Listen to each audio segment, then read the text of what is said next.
Pere, pere, pere, pere, pere. Gotcha.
Welcome in, welcome in. Ramadi Cobb is here, the Cobb Father, aka my Cobb Father. Welcome in. CJ, it's so good to see you. Never clicked a link so fast in my life, and you a real one for that. You a real one for that. Sorrow Streams, as always, so good to see you. Very excited for this upcoming week for our debut. This is what I listen to when I walk into McDonald's. I only time these streams up specifically when at least one viewer is stepping in and or out of a McDonald's. So TC Whetstone, we've met our quota. It's so good to see you. I hope you're doing well.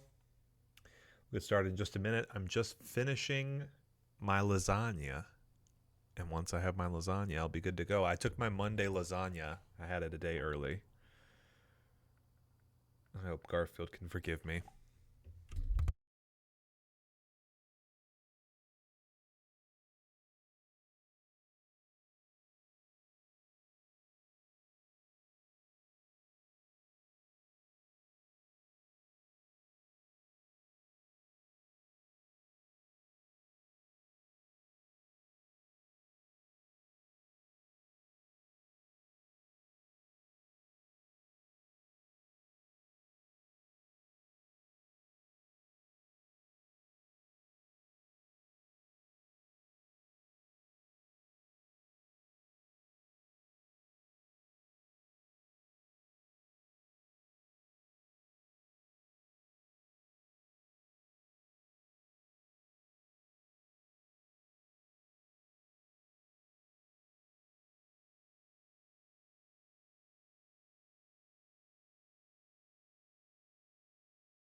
You know what's crazy? I've never really looked into chatbot for stream elements. When you did song, I was like, wait a minute.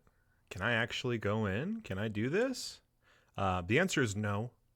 The short answer is no. The long answer is I don't know how to do these things, and it's probably time for me to learn how to do them. Unfortunately, doing it live creates a bit of a problem. You understand. So, welcome in, everybody. It's so good to see you. Happy Sunday. What a week. Wow, what a week. If I haven't said hi, if you're here, you drop a 1 or a clap or something to let me know you're here. How about a 1 if you were here at all for any of our major events this week? Either 1s for Camp Chaos, 2s for Dungeons and Dragons, 3s if somehow you made it for both, and 4 if you can even see me on the screen. 2, CJ, 3, both. Chris was there. Chris made it. Chris was there. Romney Cobb, Slick Baby, how are you? At SL in the chat. Oh my gosh, made it for both. I saw most things. It's been a busy week. It's been a big week for old Show Gone, let me tell you. I'm still reeling. Chris, I'm still feeling like I'm floating. I'm floating up on a cloud since Thursday. Yeah, since Thursday. So we have a lot to catch up on. We have a lot to talk about. My last actual live stream here was on Wednesday. And we did a Monday stream, sort of a welcome back, a warm up, because we were off, if you remember, for about 3 weeks. This gag is great too. I don't think anybody's even noticed me. Can you spot the Gundy? That's my new mini game that I've been playing when I go live. I change the position of my camera. Let's see if anybody catches it. It's so stupid. Yeah, I top left. There it is. Ding ding ding, winner Romney Cobb. Welcome in, dude. Okay, so we've got everything staged. I think we're good. Hello, officially. Hey. Nice. Yeah, I've been playing with just all sorts of different placements and stuff now. Since we came back, I've been having a lot more fun with gags and bits. Gags and bits type comedy. You can expect more of that when we hit partner. We are pushing for partner, which is very exciting. I feel like after a week like this one, it's very possible. It was a conflicting feeling of taking 3 weeks off due to family emergencies and all sorts of other things out of my control, and then coming back and just having like 2 knockout streams back to back. That was really fun. Monday we went live, we did some Kaizo, and Wednesday we did our first ever Camp Chaos session where we drew like 1 billion turtles. And boy, let me tell you, if that was not one of the most fun streams I've done in a while. The goblins showed up in force. Y'all brought the energy, and it made me feel really, really, really good about doing more stuff like that in the future. You know, when it comes to art streams, there's a inherent level of, am I good enough? Right? It's always this constant battle with yourself. And as an artist, it's like, am I good enough? Do people even want to see the creative process? But let me reassure you that we had a fucking time and a half drawing. I mean, it's just so many great ideas. To name a few, right? The very concept of a turtle, okay? Chuck E. Cheese ball pit turtle, all right? Way over here. A turtle that's upside down that's just a bowl, and you got your turt-os. The spooky turtle. The freaking Toad Sparks and Baron Kane. Shout out Casters Guild. More on that in a little bit. So many great ideas. And truly, I think this was like the pinnacle of the concept, the blueprint of the 20 Turtle 5 streams. So much fun, man. I'm working to get this cleaned up and finalized so I can send it to Marty, because Marty's going to, as we talked about on Wednesday, we drew our winner for the giveaway. So I'm going to have him, whenever he is able, get the completed piece on a wood burned plank, and we'll be giving that one to our lucky winner. Raven Blackheart was our winner that day, and I'm going to switch to tropical. I'm feeling a bit tropical today. Yeah. Feeling a little tropical today. So we're going to get all those set up, delivered, sent out, and then Thursday. God, what do I even start with this, man? Thursday, if you weren't around or if you didn't hear, somehow you missed it, we did a huge fundraiser for Erica Legacy Foundation. We raised $2,000 on the nose, on the dot. 5 hours of hilarious D&D shenanigans, and what another, again, knockout stream. Unbelievable support from the community. I got to run our second game now over on Cartoon Therapy's channel. Uncle Shogun Gun, I can't say, but I'm wishing you an awesome stream. Slime, ahoy, I appreciate you. My sweet nephew, I hope you have a good rest of your night. Thank you for coming in and saying hi. I appreciate it. We had just an incredible time, and the community showed up in force, and part of that event was also to allow me the opportunity to go and get my therapeutic GM license certificate. If I can pull this up from our conversation, Chris, I'd love to go through this with everybody so that we all can kind of get a better sense of what this actually looks like and my schedule coming up for the next couple of months, leading up all the way to literally the day before TwitchCon. I couldn't believe it looking at this. My last class to get my certs is going to be the Thursday right before TwitchCon. And then I'm gonna hop on a plane and I'm flying out to San Diego and I'm going to TwitchCon and I'm going to be a fully kitted out therapeutic GM for Erica Legacy. Dude, come on. Give it up. I mean, for Chris, for Vince, for our 3 amazing other players, for Spooky, Scaroline, Carl, Forest of Wires, also known as. It was incredible. It was such like a memorable, extremely just unforgettable experience to not only get to play with new people, Scaroline's first time ever playing Dungeons and Dragons. I cherish that feeling of bringing somebody into the game for the first time and they saying that they had so much fun. That chef's kiss. I mean, just that's what it's all about. But also raising money for a good cause, record-breaking fundraiser for Cartoon Therapy, and it's just the beginning, man. It's just the beginning.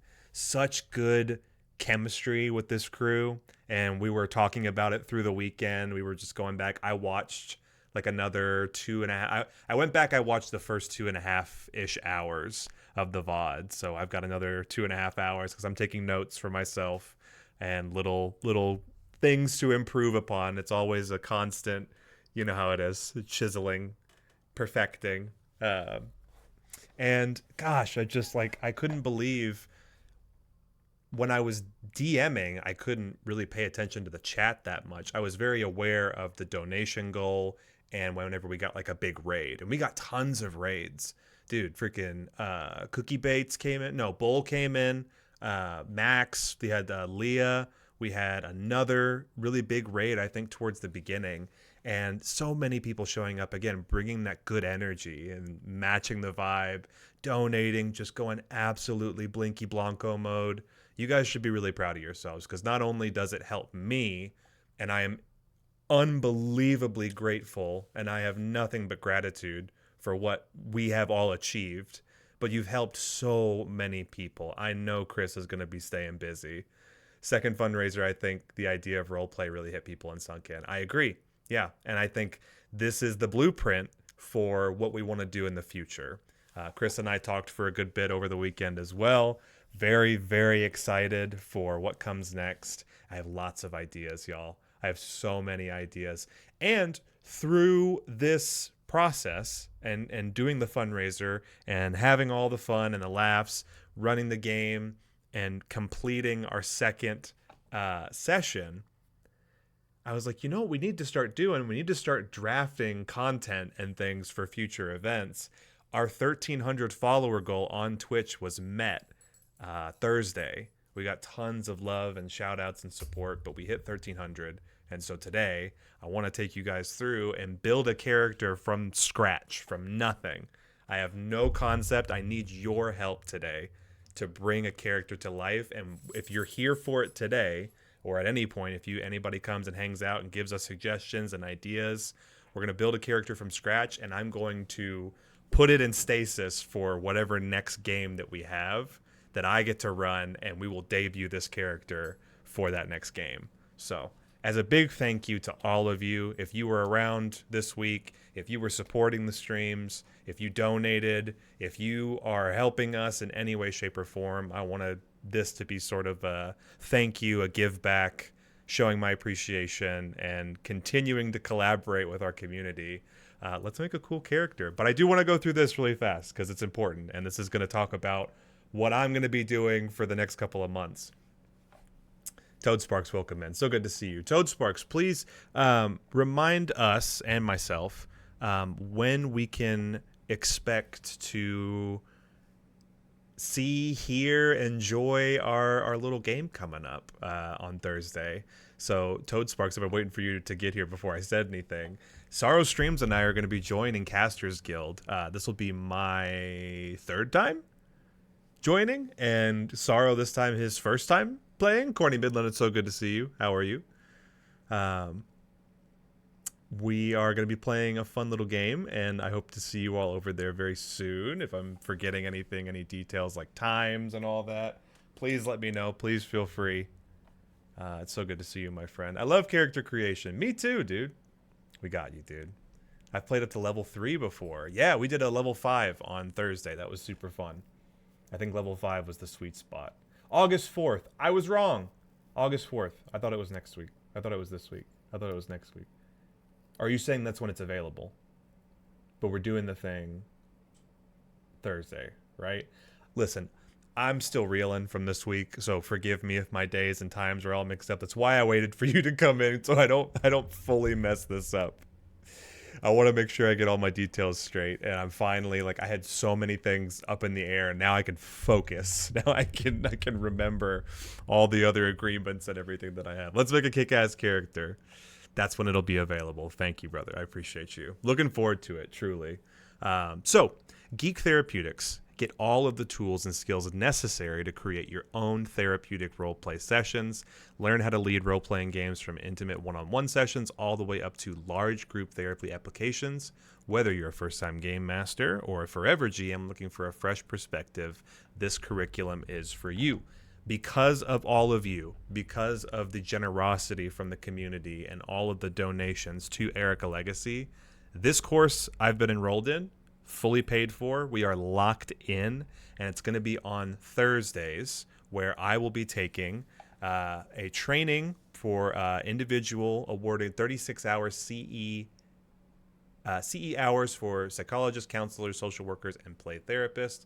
I'm going to have my own documentation for this, breaking the stereotypes around the gameplay, the ACT therapy model, foundation session planning, helpful challenges, character creation with players. This is where I was like, dude, this would be really fun to actually sit down with you guys and get a little bit of practice in, but also making characters together with our players to help them kind of learn a little bit more about how the structure of the game works, what to expect for future sessions, and really just, again, I think setting the foundation for us for future streams where I would love to continue to build a world together with characters and other NPCs, monsters and enemies, locations. You think of like cities and all sorts of like abandoned town settlements. Like when I tell you the Mind Palace just expanded infinitely The second I got the announcement, and once we cleared the first threshold for the fundraiser, I was like, this is everything, man. This is everything I've dreamed up and wanted to do for so long, and you all made it happen. It's a 9-week Dungeon Master certification class for 36 CEs, the only one in the world, one of a kind. So we are pioneering this together, and Chris and I are so excited. We've been back and forth the last couple of days. And this is just the start. I could take this and we could do so many different things with this. So each week has been created and formulated specifically to teach you the skills needed to feel comfortable in running your own groups and also being able to care for your players. There's a lot of materials in the 9 weeks, with each week handling 2 different topics. It is expected that you, as the learner, will watch all the videos, participate in all the training, and be able to pass the final exam at the end of showcasing your knowledge. Multiple theories are used within this program. Create a growth mindset for your players by engaging the multiple ways to engage creativity, growth, and foster proactive experiences for your players. That's a mouthful. What does all that even mean? So far, in my experience as a GM, I am completely self-taught. And I owe a lot of my success to my brother, if you ever see him, One Macho Manatee in the chat, who is our forever GM. As well as shout out to Metalcore Wolf, our first ever GM from years ago.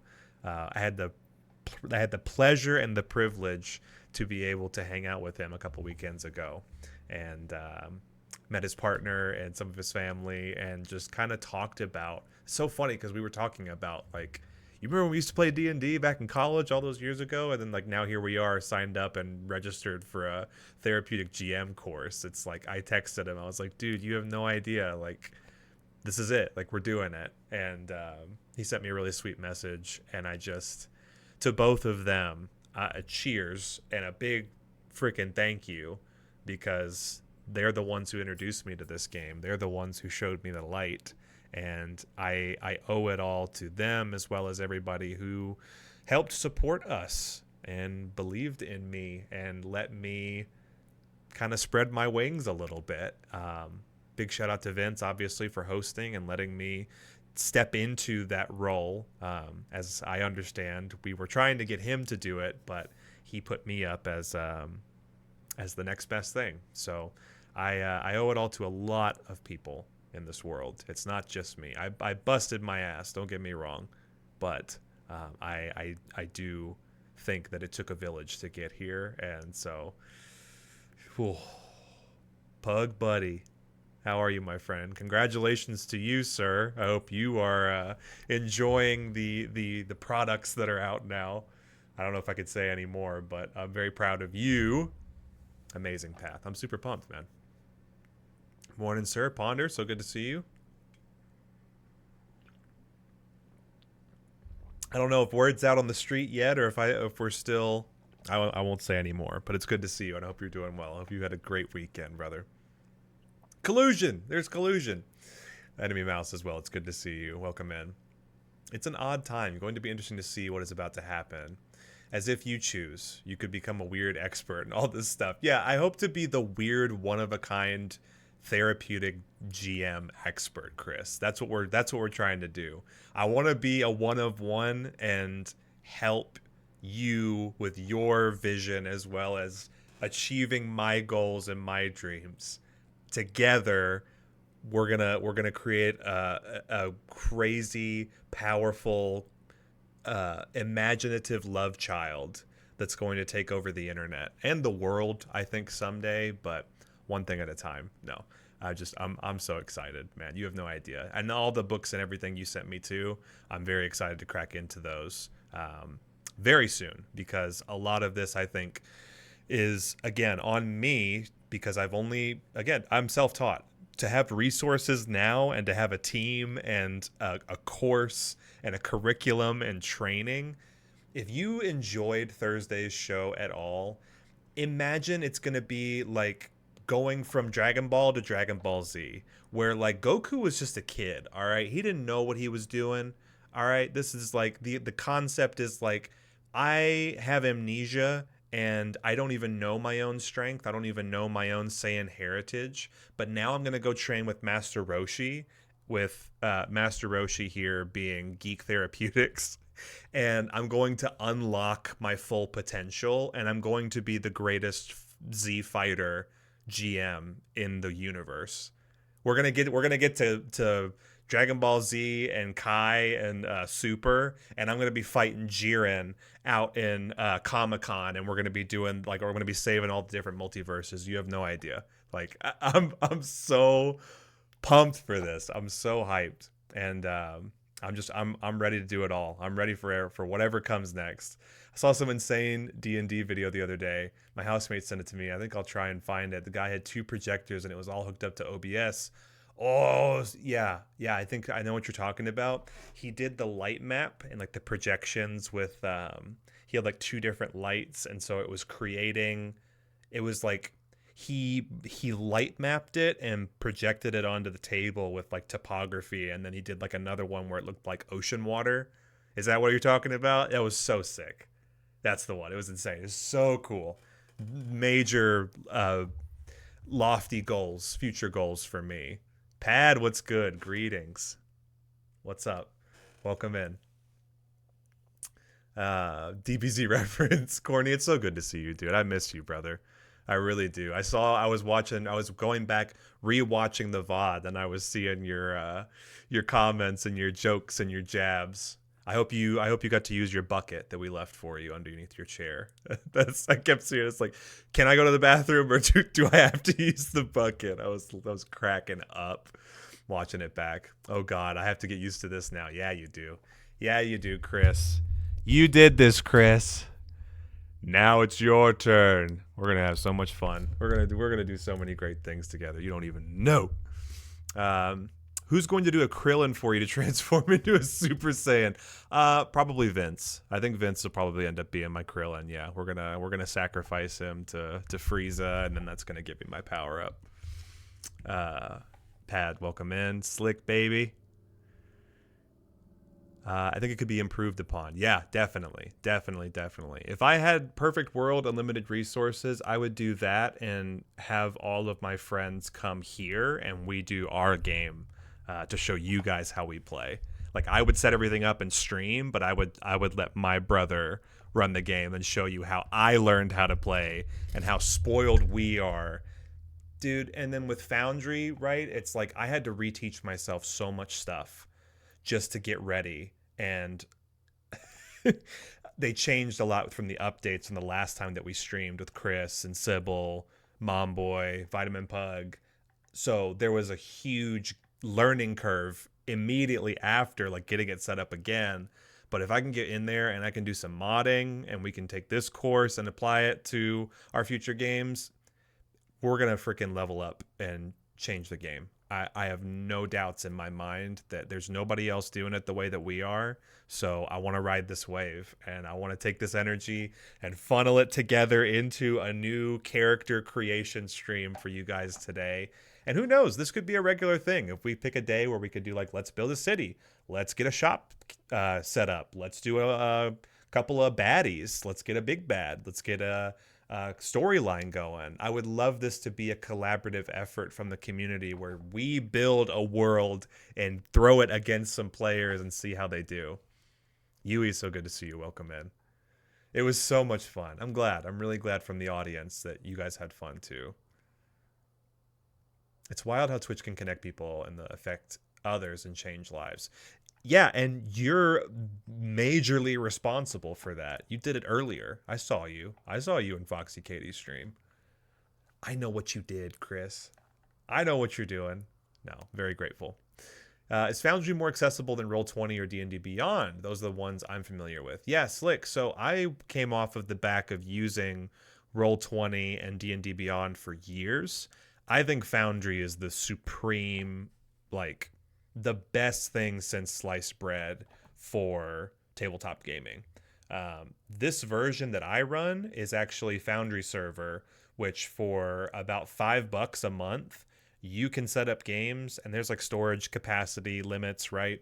But you can set up games, and all I ended up doing for Thursday's game, I sent a link out to all of our players. I gave them all logins based on their characters, and then they could jump right in as long as my server was online. You could manually switch it on and off to work on it. And then we played for 5 hours. No problems. There was a couple of like technical issues, but I don't think any of it was even within Foundry. And there's a physical desktop app as well. Physical software. You get what I'm saying. This is a browser version of the game, but there's also a desktop version with a lot more power and oomph behind it. So yeah, I wanted to go through some of this and just talk with you guys about the course that I'm taking, the plans that I have for the stream, future goals, which, by the way, we've moved now from 13 to 1,500. If we hit 1,500 followers on Twitch, I'm going to do a World Builders Summit, or I'm going to assemble the A team of D&D Dungeon Masters and Game Masters, and we're going to come together and build a new world for you guys. I'm so pumped, dude. I'm so excited because now all of these other ideas that just felt like dreams and fairy tales and maybe someday we'll get to do more D&D stuff. Maybe someday we'll do a fun World Builder Summit. Now we can. I'm so pumped. I'm so excited.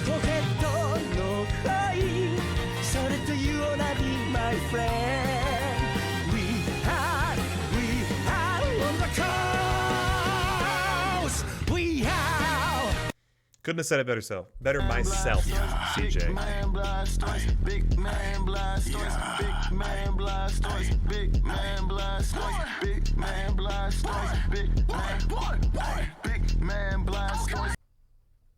Big man Shog. Just started playing Neverwinter Nights 2 on my Switch. I got stuck on what alignment am I? It's fine. Oh, as in me, not my character. I learned that I'm somewhere between chaotic neutral good and neutral chaotic neutral. That's awesome. Oh man, Neverwinter Nights 2. I didn't even know they got a sequel yet, Doge. But welcome in. So good to see you. Not sure if you have me in mind for that, but I'd be down. Yes, everyone. Bring me everyone. Yeah, no, I want to get a bunch of people together and make a world builder set stream for all of you to enjoy. More details on that soon, but Foundry is just D&D, or can you run games like Pathfinder, Dungeon World, etc.? Yes. They have modules for a lot of different tabletop systems, and I know they update it regularly because it changed in just a few months from the game that we did a few months ago to this week. So updated regularly, lots and lots of options, customizations. I can't wait to show you guys. We're going to get into it very soon. But I do have you. I have Sorrow. I would love to get other artists as well, people who know the game, who know what it takes to set up a proper introduction to a world. All of it, everything. So we're going to do a proper World Builder Summit when we hit 1,500, and I will tell you guys more about it as we get closer. Oh my gosh, guys. They have Neverwinter Nights 2 on Switch. Yeah. Had a sequel for a long time. I was familiar with Neverwinter as it relates to D&D lore, but I didn't realize they got the second one. Baldur's Gate 1 and 2 on Game Pass. Let's go. Ramadi Cobb. Yeah, shout it out. I love Baldur's Gate. 3 was the only one I ever played, admittedly, and I loved it. I loved it so much I would consider trying to go back and play 1 and 2. I know it'd be very different, but I felt very much like that game, its legacy was so great and people were so excited for it. I was excited because it came out on my birthday. And then I played like 400 hours of it. I love it. It's so much fun. One of the only games I feel like that actually translated how it feels to play D&D very well.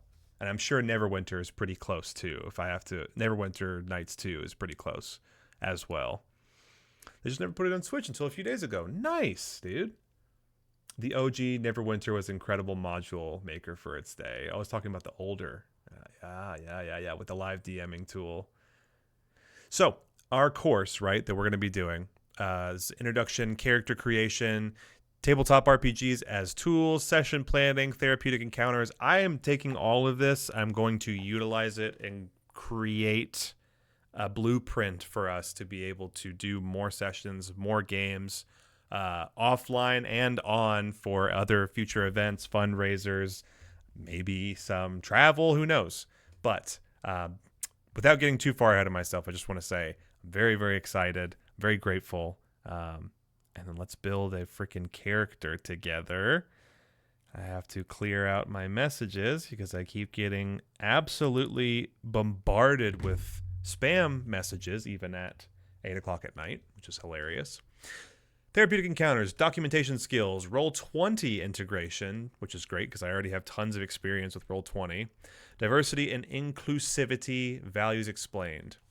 Also get character sheet templates, consent forms, macros for Roll20, maps on maps on maps, and other loot table treasures. Run campaigns with the best. Over the course of the 9 sessions consisting of 2 hours of gameplay per week, you are going to have a total of 18 hours of TTRPG experiences with recorded certified geek therapists or live professional game masters. You get time GMing with professional players who wrote the books on how to RPG, and you play in D&D 7th Sea, Changeling the Lost, and more. You just need to show up as a player. I'm so pumped, man. So another thing, my background, right? We've really only played predominantly 5th edition. I have played a couple games with Pathfinder and 3.5. Or they're the same, rather. And then there's like 2 or 3 other modules that I'm pretty familiar with, but I'm still pretty green when it comes to other game types. Like Scareline was talking about a game that she wants to run, and I'm so excited for. I cannot wait because that's completely new, and I want to learn a lot more about what other options we have besides 5th edition. I think a 5th edition is like, you know, the saltine cracker, right? Like the base, you know, it's like, it's very reliable. It's great, you know, when you need a salty snack in a pinch, but there are so many other delicious snacks and treats now out there for us to try. Like, what is 7th Sea? Changeling the Lost, Mystique, the one Scareline was talking about. We have a sci-fi one that we're doing. Another friend of mine wants to do the Avatar, Last Airbender system. I want to do a Fallout inspired one because I love those. Let me get a slice of that pizza. Bring it on in. Grab your plates. Grab a slice. Akatua, welcome. So good to see you. Thank you for the slice. We're just talking about this therapeutic GM course that I'm signed up for now officially. Geek Therapeutics is approved by the American Psychological Association to sponsor continuing education for psychologists. Geek Therapeutics maintains responsibility for this program and its content, as well as approved continuing education. Number 1769 is approved to offer social work for continuing education by the Association of Social Work Boards, the ASWB, approved by Continuing Education ACE program. Organizations, not individual courses, are approved as ACE providers. State and provincial regulatory boards have the final authority to determine whether an individual course may be accepted for continuing education credit.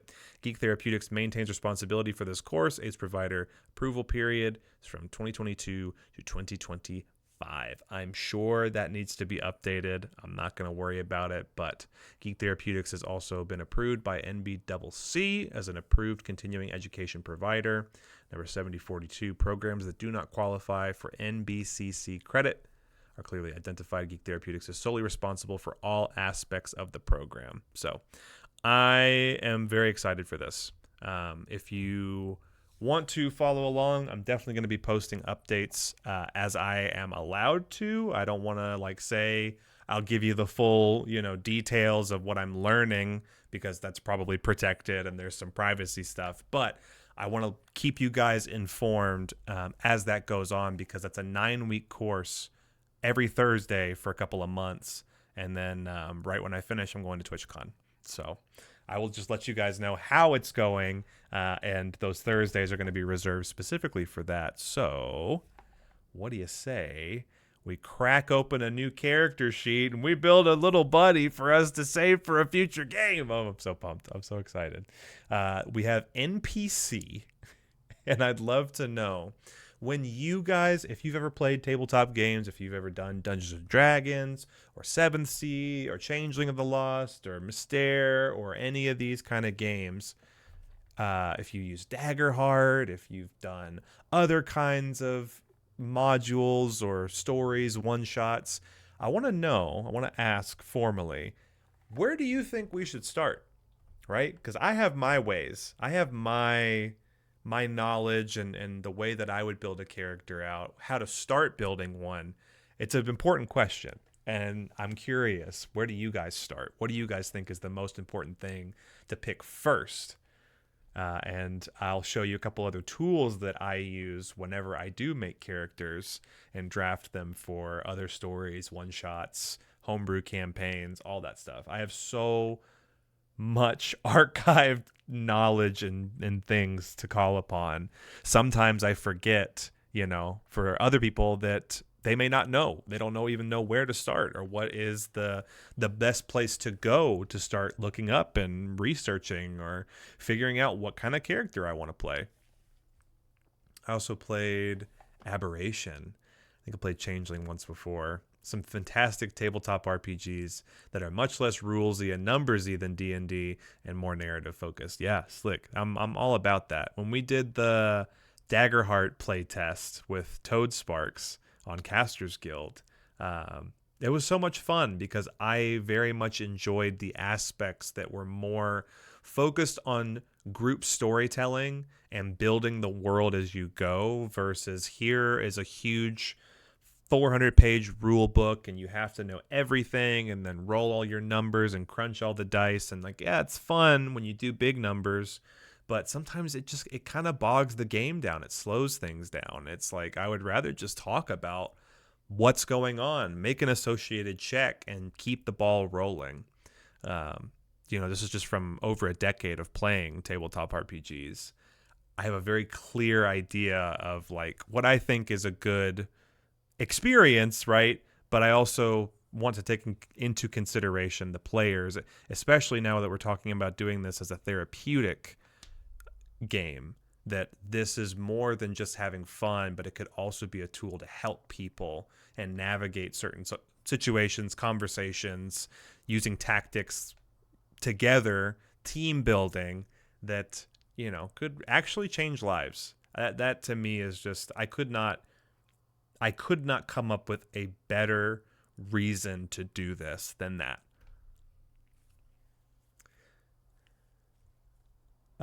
Can't stay, unfortunately, at Silver Sun Pickups concert. Well, enjoy the concert. Thanks for the pizza. Thanks for the slice. And we'll see you next time. Thank you for coming in and saying, hey, I appreciate you, dude. You dropped an insane amount of money on that fundraiser on Thursday, my friend. I really appreciate you. I hope you have a blast. Been listening to a few Monster of the Week podcasts, and it sounds so fun. It began years ago, a second edition. Oh my gosh, yeah. It's my first experience. Played Lord of the Rings one time, yeah. Get your Casters Guild links up. Get in there. You're going to want to get in soon. You can find the 3-part episode here. Yes, thank you. Love that. So for me, I think one of the best ways to start, right, is getting a sense of what kind of character you want to play as it relates to your role playing, and more so thinking about kind of what we talked about before with alignment, but what kind of character do you think, are you neutral when it comes to situations where you're kind of forced to make decisions? Do you feel like you want to play somebody who is closer to a noble, righteous player, someone who's very much sticks to the rules, is always in line to be helping others? Or do you want to play a little bit closer to the chest? Do you want to have characters with secrets and flaws, tragic backstories? You want to have a little bit more vested interest in your own goals without telling other party members, sort of secretive, or you just want to be a badass. You just want to show up and wield a giant morning star and fuck shit up and ask questions later. Those kind of things I feel like help me when I'm thinking about what kind of character that I want to play as.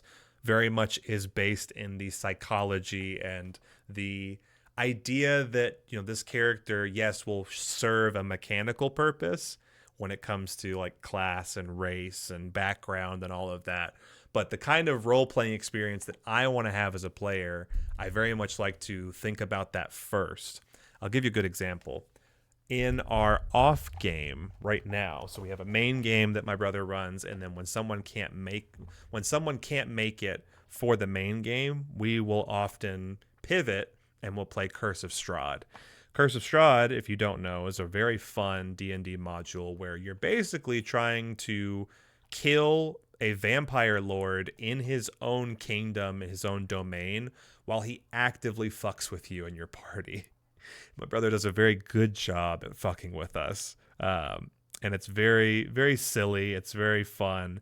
All of our characters are not necessarily gag throwaway characters, but we have a lot of fun with it. And my character is a Kenku druid of the Circle of Spores, dealing heavily with death and undeath, life and rebirth, using mushrooms and the mycelium network to fuel his vested interest in overthrowing Strahd, and he just looks like the nastiest little bugger you've ever seen.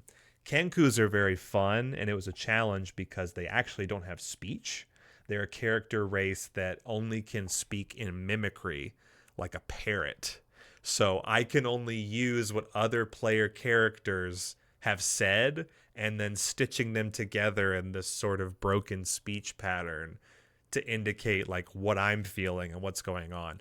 When I made that character originally, I was like, yeah, I want to have a little freaking, it's so funny because what Scareline did with Maisie is exactly how I had thought about playing a Kenku. Was it's like you pulled a string on its back and it has like a preset number of voices, voice lines, phrases, little quips, and it's so funny. It's so much fun to play because it lends to the creativity of other people, but also it's up to me to creatively figure out how do I interact with other NPCs when I can only speak in voice clips and soundboard it. So very fun, very challenging for me. But when I made that character, I was like, okay, we're supposed to show up and we're supposed to overthrow and kill a vampire lord.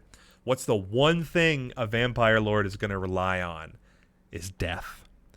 It's everything is steeped in death and undeath, and you need a character who's not afraid of scrapping with some zombies, getting in there with the ghouls and ghosties, lives on the barrier between life and death, the cycle of the mushroom, feasting on the dead and creating new life. I was like, I want to play a little undead parrot Kenku boy who so the character's name is Cordy, short for cordyceps, and he carries a coffin on his back, which he was very secretive about in the beginning, but it was revealed later that he's carrying around his dead brother. And what he does is every week he casts a spell into the coffin called Gentle Repose. If you don't know, it prevents bodies, the dead, from being turned or used in, evil ways. It protects him from those kind of spells, and he is trying to find a way or a place to put his brother to rest. That's Cordy. And before I came up with the name, what class, all of that stuff, I knew that I wanted there to be this little tiny man who had a heart of gold but couldn't speak. That was the original concept. So I was like, Kenku works, Druid is great. I want to figure out how we can incorporate him into the story. But without giving it all away up front, I played my cards a little close to the chest. And because I couldn't speak for myself, it left the other players to really think about and consider, what are my goals? What are my motivations here? I'm not going to tell you outright. Cordy's going to have to piece it together. And it's created such just a fun and engaging play style that I'm very, very happy with. And I love him. I love him to death.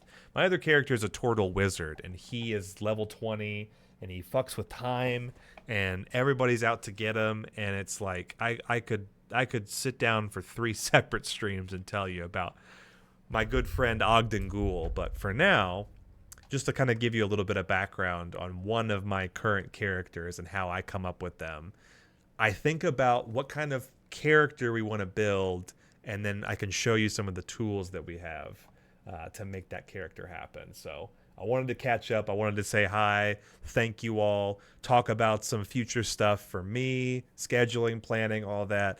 Now we can do the character builder proper. And what do you say we start and we figure out what kind of character we're going to play? Make sure I'm caught up on everybody. Being that you've played long and have all that experience, I'm honored you used the game I ran as an example of a great experience. Yeah, absolutely. That was like, truly, I think we flipped the script and tried something new, and doing it together was, I think it showed me that, you know, you don't always have to do the same thing over and over and over again. Like, we've been playing 5th edition for literally a decade, so it was nice to try something different. When we talked about it, it was so much fun to work together in that aspect of storytelling.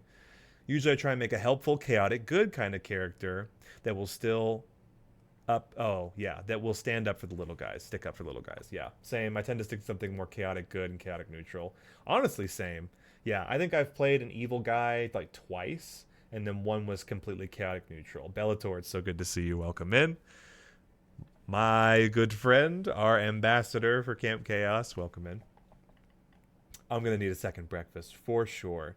I often tell first-time players to think of a character within media that they want to be like and ask them what are things about that character they want to emulate. Yeah, that's really solid. I think that's like a good way to put yourself in the shoes of what kind of character do I want to play versus the characters that I relate to in all my favorite stories, right? I love Zoro from One Piece. Just a big freaking just powerhouse idiot who loves his friends and will literally die for them. That's you got it. I'm sold. I'm in. Freaking Goku as a character was great. I love Naruto. Talk no jutsu. You say what you will about the story, but that indomitable spirit that I will prove people wrong when they tell me that I can't do something. And sometimes it's just grit. It's pure grit and determination. I love that. I love that kind of character that just, you know, can power through anything. And it's not like, you know, they just get everything handed to them. They got to suffer. They got to get their ass beat a couple of times to get there. That's real. That's life. That's how life is. You got to kind of crawl through the muck for a little bit before you can get out and wash up and get clean on the other side. You know what I'm saying? Bumblebee of D&D. Yeah. Last time I played, I made a Tabaxi Artificer. 100% based it on Ratchet and Clank. Oh, that's so sick. Dude, I would love to see that, how you built that character. This is why I'm so excited. It sounds like we've got a handful of people here who are really down and want to make something weird and fun. I've always wanted to be a chaotic good old lady rogue kobold. Yes, dude. That's what CJ, that's what I'm talking about. I want to eat them like Delicious Dungeon. Yes. Oh shit. I love turtles. Me too. Go-to is always a human fighter, but I do like magic. It would be fun to have some sort of fighter that uses chaos magic and have it tied to my emotions so that spells will randomly go off when I get angry or never sure what will happen. Yeah, you could do a lot with that, Doge. You could have, I mean, anything between wild magic activated, between barbarian or fighter. You could mix in some like Eldritch Knight features or even like do sort of a spell sword combo. Get some like wizard level in there to boost your spell casting, but the way that your like your focus and your spell book works is that it is tied to like raw ley line magic or like earth mana, right? We could do all kinds of stuff. I'm liking all these suggestions. Keep them coming. Like being autistic, I can have meltdowns. They're wild, so I'd incorporate that into my character. That's perfect, and that's true to you, right? Like that's something that's a through line to your life, like how you experience and tackle challenges in your day-to-day life. But in a high fantasy setting, you know, it's like you don't necessarily have to lose that either. It could still work in a chaotic sort of way. But it's great to see people thinking about what they are born with and using that as creative inspiration to create characters. I love that. That would be very, very important as a therapeutic GM for me, to allow my players the comfort, or I would say encouraging my players to feel comfortable enough to do things like that, to not feel ashamed or come to the table because they didn't know enough about it, they've never played before, they don't know where to start, what to do, where to go, and could I make a character that is very much like me in the way that I perceive things, but is, a little different. That's perfect. I love that. Barbarian subclass that does the exact thing. Yeah, that exact thing. So cool. Oh, that sounds so much fun. Yeah, wild magic barbs, dude. They're awesome. And then have chaos magic to have potential to be triggered when I am triggered. Yeah, absolutely. It's called Path of the Wild Magic. I had to grab my turn on the merch store. Oh, you did, Bellator. I'm so glad. I'm so glad. Yes. Oh. Those the face down of the plank Huey. Yeah, I've got my water beside me. It'd be so much freaking fun. I'd enjoy the hell out of that. How about we make a Vince to the T? Yeah, how about Pat? How about we just make Vincent? Just make Vincent the animator. I'm sure he'd love that. Imagine Vince is some kind of goblin character. Yeah, you beat me to it. Yeah, definitely a goblin. Definitely some sort of trickster, some sort of arcane trickster, the way that he does what he does on Twitch. Vince anime, yeah. I'm liking, okay, so I see two distinct ideas in here. One of them is old kobold lady rogue, and the other one is fighter with some a penchant for wild magic through chaotic emotions, maybe some sort of neurodivergent quality. It's very different to be doing this sort of with a collective, with like a hive mind. So I want to try and find, you got it. You got all the important details there.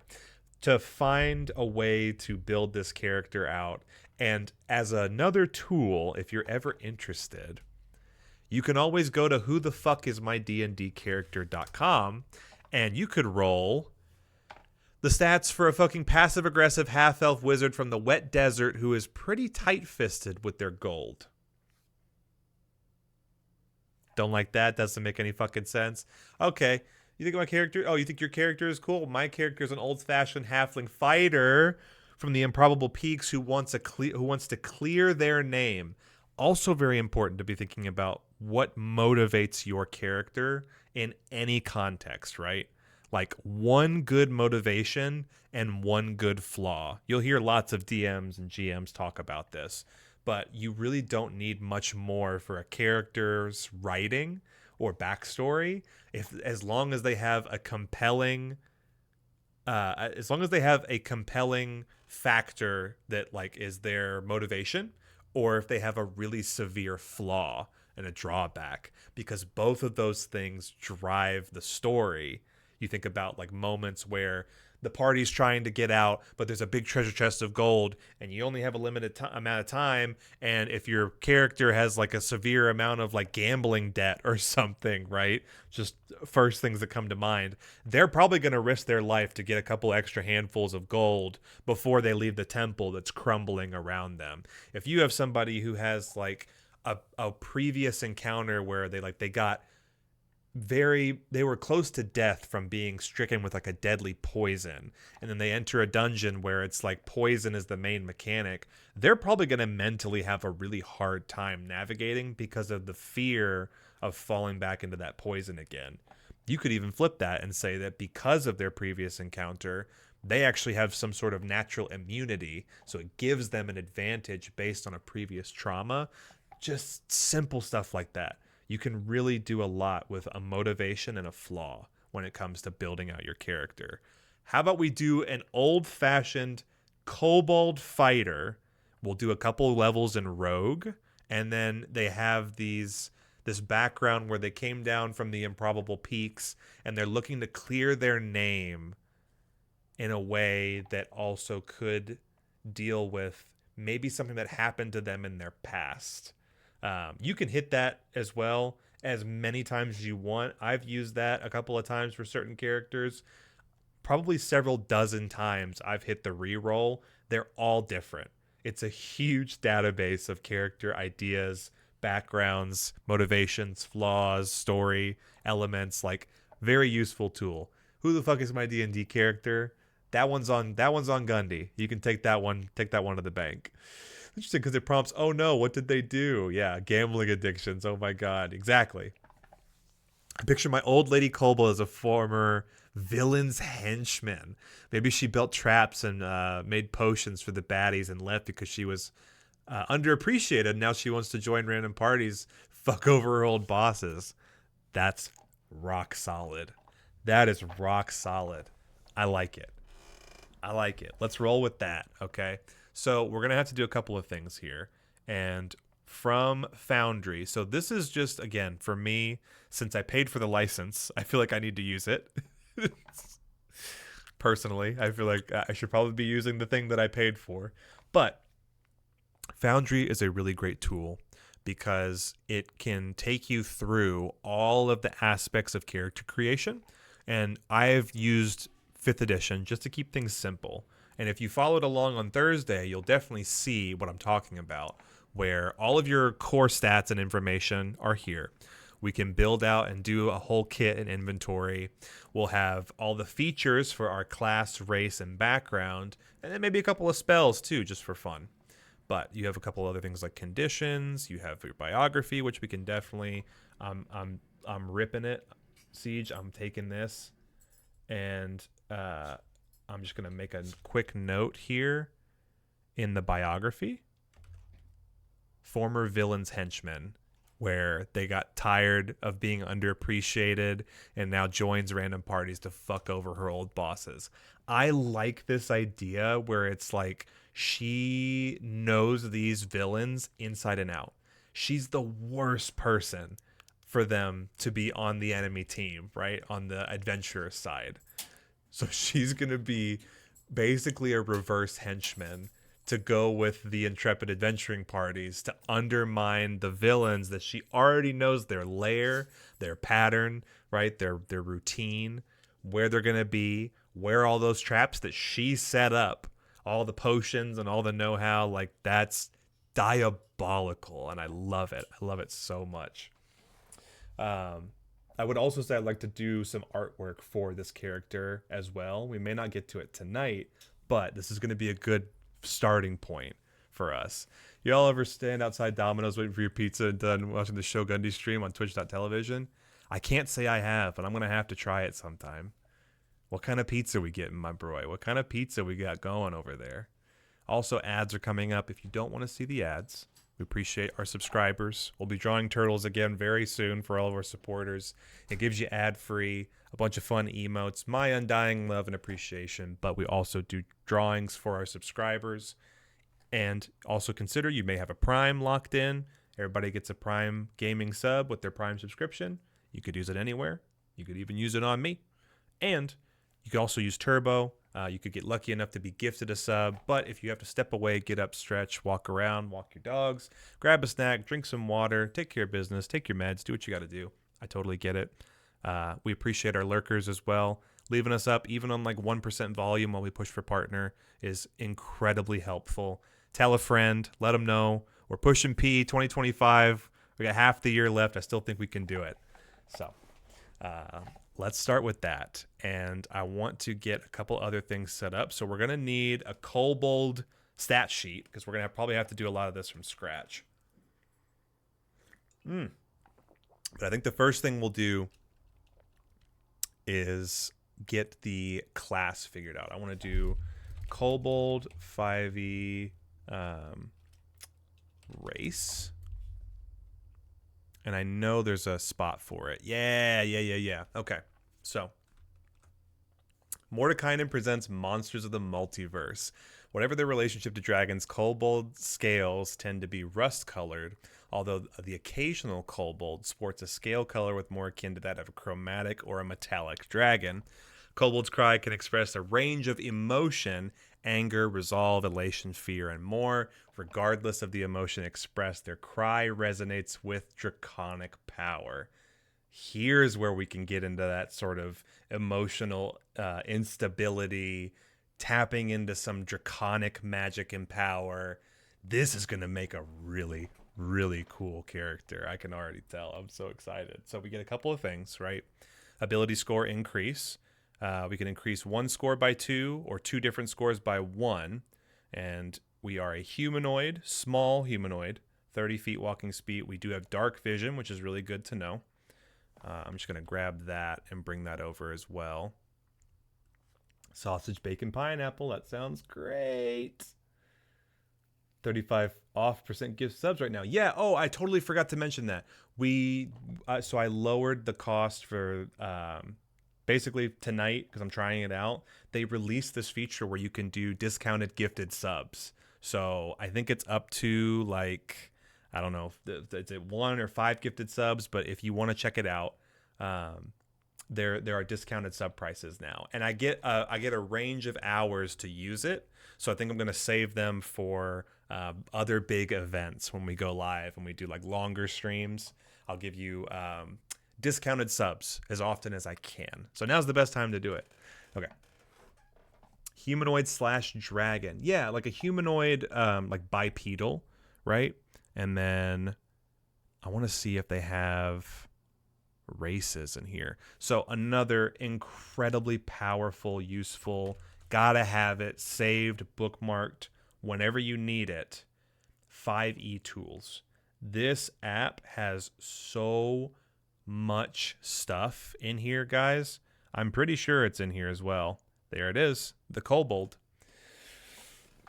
So we have dark vision. We're going to add that to our senses, and you can just go right in here and type in 60 feet, and then boom, it saves it right then and there. We've got dark vision at 60 feet. The best part is when we finish this character up, and let's say we take it and drop it in, it will have vision up to 60 feet.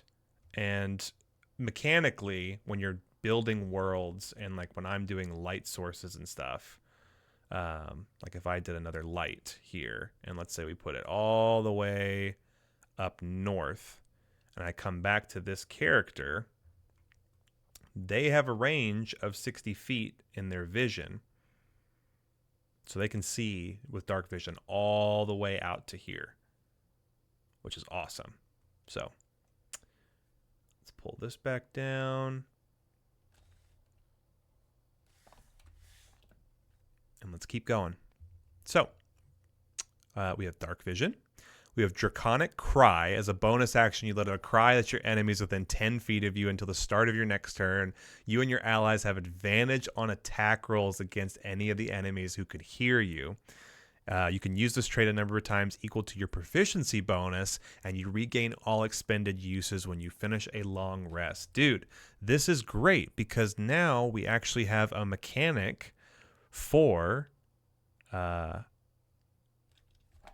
this is Draconic Cry.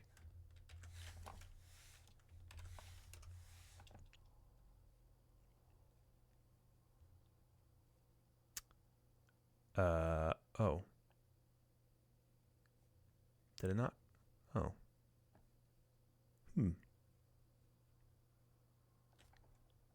Does it not show up? Well, that's weird. Okay, well, let's do this first. Let's do a fighter. Before we add anything else, I want to add fighter.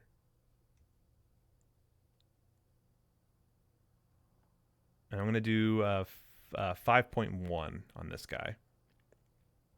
Okay, so this is going to be good because starting with the class is usually a good way to go. The Zaw's in hand. Puggy's free.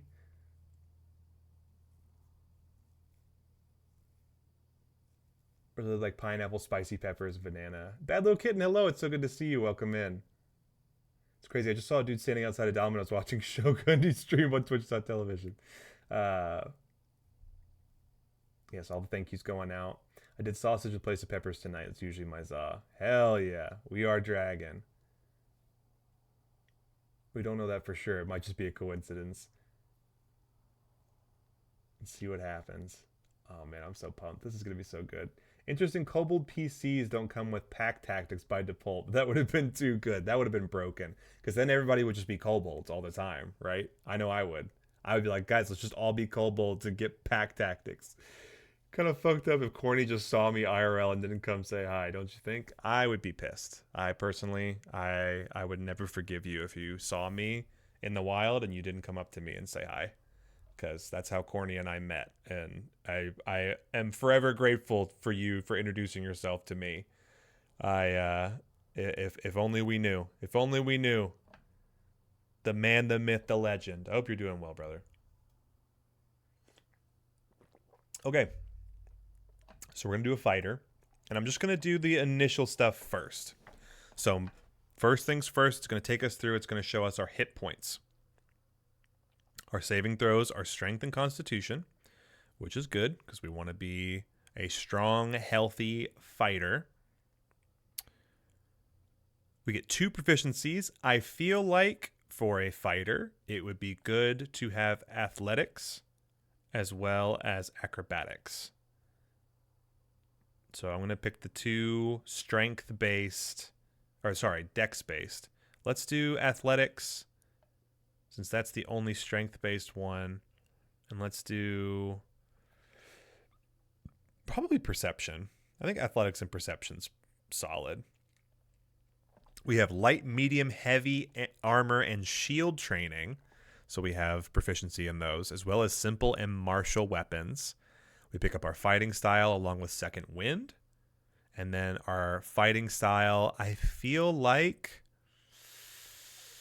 what do we think? What kind of fighting style? We get +2 attack with archery. Defense gives you +1 to AC. That's really good. Dueling, you get +2 bonus to damage rolls with a weapon. That's really good. Great weapon fighting is fun. So if you roll a 1 or 2 on damage attacks, you basically get to re-roll it and take the new roll.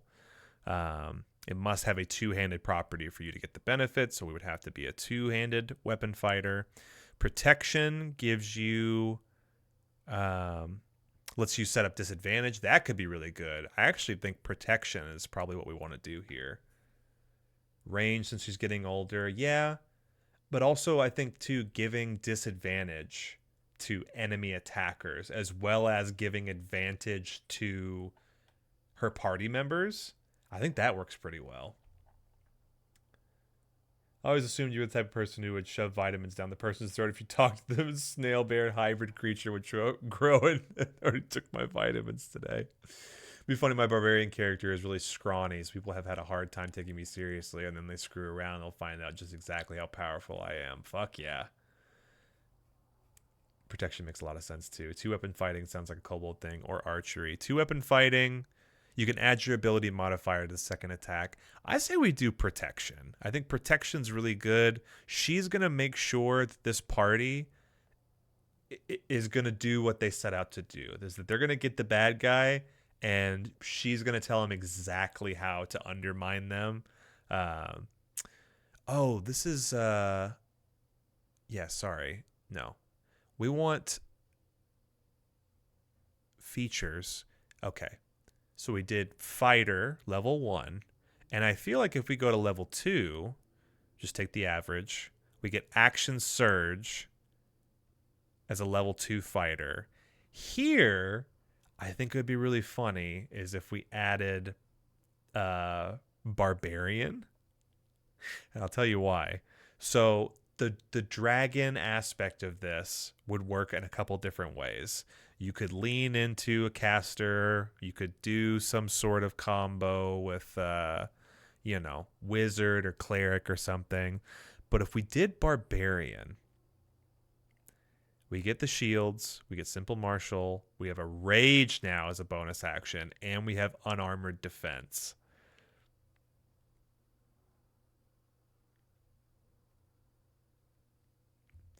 And if we go to level 2 Barbarian, we get Reckless Attack and Danger Sense. Danger Sense is really cool.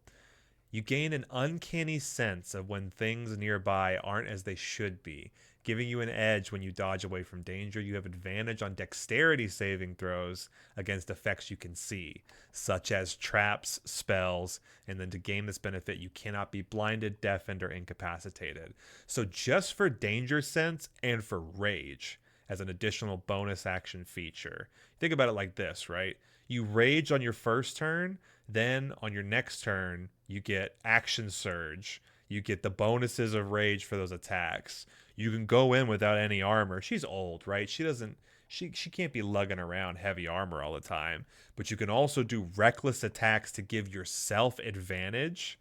And then on your also next turn, you can use your war cry ability.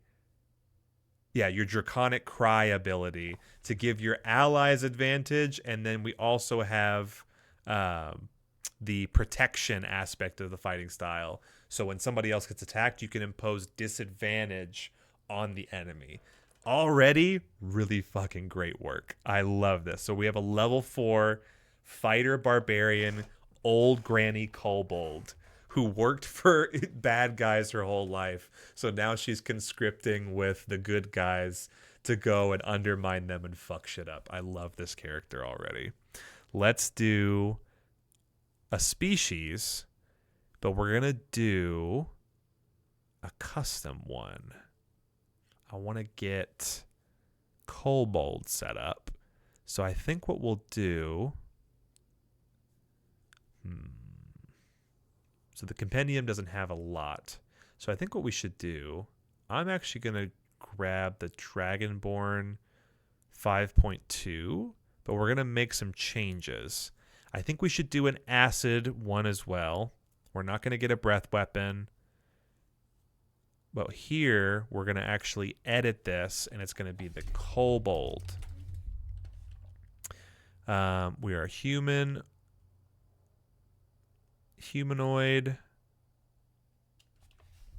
kobold. Okay. 30 feet, 60 feet dark vision. We're not going to have any of these traits except, yeah. That, and then Kobold Legacy. Connections. Oh, yeah, let's just copy this again and add that in there. And then let's do clear text. Let's do bold. Save for now.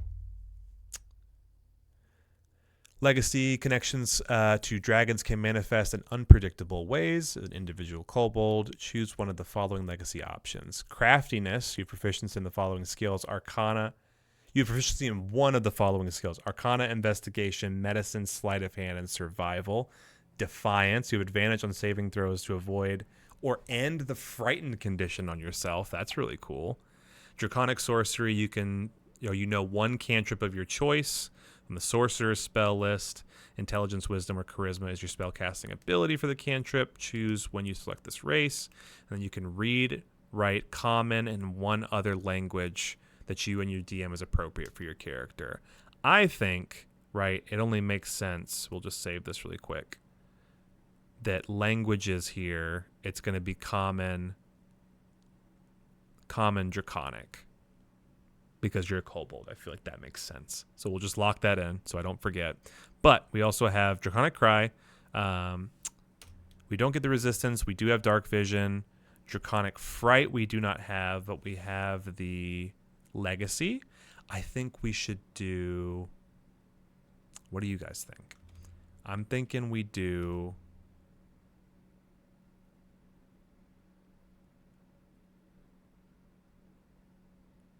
either craftiness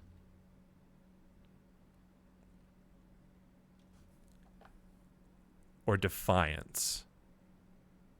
Because defiance means that it's literally in defiance of her former masters. So she would have advantages on being frightened or saving from a frightened condition. But to build a little bit more into like the trap maker, potion crafter, I feel like craftiness with Arcana or maybe even sleight of hand could work, because then you have the option to like pick locks and undo traps and stuff. What do you guys think? Let me take your vitamins. Danger sense is cool. Yeah. Hell hath no fury like an old lady underappreciated. Is there a limit of traits and abilities that you can do? For this one today, I'm just going to go based on like traditional character building. But when you level up, you'll get options for additional feats. And I think it's on 4th level. We can pick an additional feat as well. I think that would be fun. But I mean, truthfully, no. I mean, you could give yourself any number of feats so long as your GM approves it, which I'm all about the rule of cool here. So if we see one that we like, we'll probably take it. Is there a way that chaos magic could turn me into some monstrous creature, or even something like my veins pop out and go super dark? I look like Dark Galadriel. Absolutely. There's a lot of really cool stuff on the Wild Magic Surge table that you can roll for, and a lot of them have to deal with like physical augmentations, transformations, and you could even customize that list, like make your own to really flavor it and give you your own like special brand of chaos magic. I feel like that would be sick. So for this one, I'm going to say let's go craftiness, and we're going to pick sleight of hand, because I feel like that works with the story that this character worked for evil bad guys. And we're going to save it again, and we're going to mark that we are now proficient in sleight of hand. So that gives us a bonus here. Well, we'll also roll our stats for this girl as well. And that's it. Oh, we get to choose any two +1. Sorry. Choose any skill +2 or any other +1. Choose 3 different +1. Whoa, whoa, whoa. Whoa, whoa, whoa. Is that right? Increase one score by 2 and increase a different one by 1, or increase 3 different scores by 1. I say we do strength and con, right? I feel like we do strength and con. We do 12 and an 11, because that's our fighter barbarian build right now. And I actually really like that. We actually get huge bonuses. Okay. So we are level 2 fighter, level 2 barbarian. We're level 4. We do get a feat, but I want to make sure we finish up and get a background sorted. So I'm going to say criminal works here pretty well. Since we worked for the bad guys, I think criminal, right, is like what lines up pretty closely with this lady. Is there a way that chaos magic? Yes, we read that. Some kind of physical augmentation, that would be sick. There's also a ton of custom wild magic tables available online as well. Very true. Feel free. Yeah, if you have one, Toad Sparks, locked and loaded, or you know where to go, feel free to share if you guys have resources. We didn't get the acid resistance either, so I am going to have to take that one off.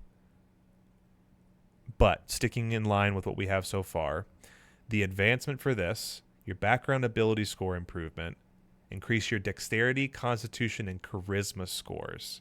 Okay. That's pretty great. Increase one of them by 2 and any different one by 1, or increase all 3 by 1. So we would increase our dexterity, constitution, and charisma. Oh, it's locked at 10. Okay. We get 2 more languages. So what do you guys think? What do you think? What kind of people do you think this lady worked for? Between dwarvish, elvish, giant, gnomish, goblin, halfling, and orc, we get 2 more languages. Aliens. All right. Aliens, and what else? She can speak to aliens.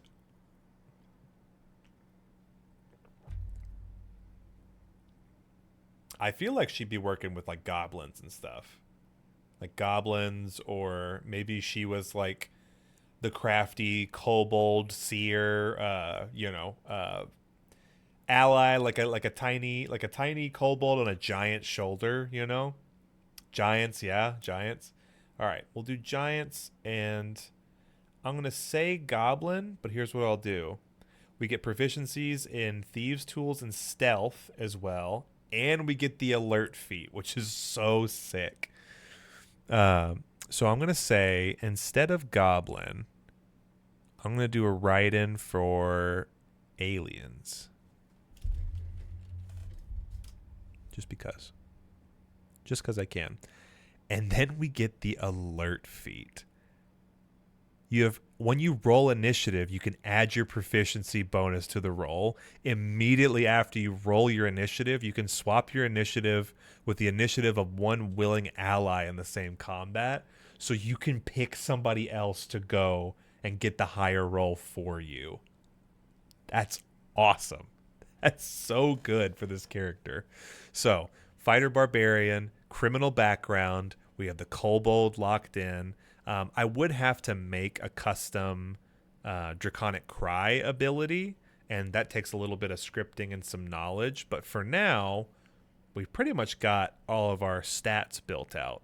I do want to look at some feats, and you can do that on 5e Tools. Right underneath the player options, you have the entire rulebook and everything imaginable of feats. Let's look at some feats. Goblins and elves and elvish makes sense. No need for alien. I'm just learning. Oh, it's all good. Yeah, we can switch it back, but I thought it'd be funny just to say aliens. Unfortunately, I don't, but I will say wild magic usually only triggers when you roll for one. For characters who really wanted to lean into wild magic, I use a house rule where each time wild magic doesn't trigger, that number goes up by 1. So on the first roll, 2 on the second one, making it inevitable that the wild magic will trigger. Yeah, that's a good way to implement it, sort of a stock system where, hey, you may not get it once or twice, but cumulatively it's going to build. You could do a lot of really fun stuff with that. I like that. That's a really good rule of cool. So a couple of ideas that I had for this, right? Because we have this old lady who has worked with all of these evil guys, right? So you have Dungeon Delver, which is pretty cool. Advantage on wisdom, perception, and intelligence investigation checks made to detect the presence of secret doors. We did get stealth. We already do have perception, but I think investigation is really good to kind of find her previous work. You have advantage on saving throws made to avoid or resist traps. So we have the danger sense, right, from Barbarian to like react to things, but then we also could have a bonus for resisting traps. You have resistance to the damage dealt by traps, as well as traveling at a fast pace doesn't impose normal 5 penalty on your passive wisdom perception score. So she's quick, right? She's the dungeon delver. She sets up the dungeons. Another idea that I had was Fey Touched. So this could be another way to have sort of a tapping into, draconic nature. You do have some other dragon features that you could add back in. But Fey Touch is fun because you can boost, if you wanted to do more casting, your intelligence, wisdom, or charisma by 1. And you get 1 first level spell from divination or enchantment school of magic. You can always have that spell and the Misty Step spell prepared, which is great. Misty Step, don't sleep on Misty Step. It's so good. As a bonus action, again, we have really good bonus action economy on this character already, but Misty Step would be great to kind of reposition and set up for like flanking and advantage and all that other good stuff. You can cast each of these spells without expending a spell slot. Once you cast either spell this way, you can't cast it again until you finish a long rest. So you basically get like a one-time spell bonus. Where in what world is Carmen Sandiego? Could be this one. Could very well be the Kobold Carmen Sandiego. But we also have the other ones, like Dragon Hide, so we get the boosts for like strength and constitution. Dragon Fear, where you can use your breath weapon if you wanted to, give her that extra little bit. We can also just go with like durable, like she's old, she's tough. And then you've got tons and tons of other ones like Mage Slayer. Strength or dexterity increases by 1. Concentration Breaker. When you damage a creature that's concentrating, it has disadvantage on the saving throw to maintain concentration. That's diabolical. diabolical when you're going up against casters.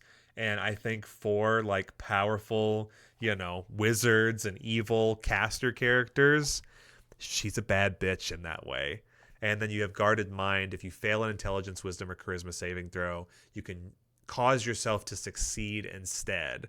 Once you have this benefit, you can't use it again until you use a short rest, long or short rest.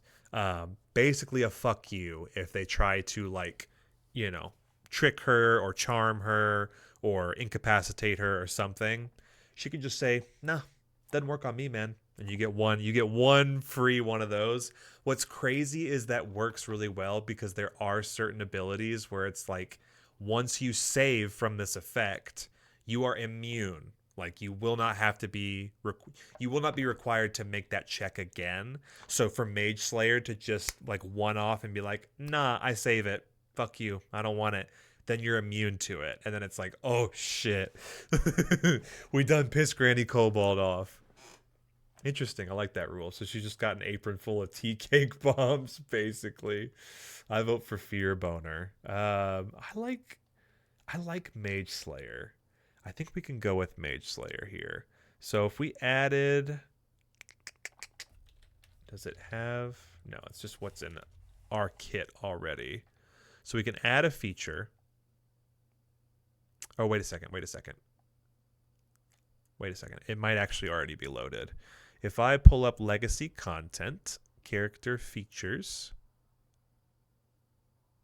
Subclass Features, and I look for Mage. No? Okay. Backgrounds, classes, subclasses, class and subclass features, races. So they have all of the main ones, but they don't have Kobold. And it doesn't seem like they have feats. Here it is. Mage. No, they don't. They don't have Mage Slayer. Fuck.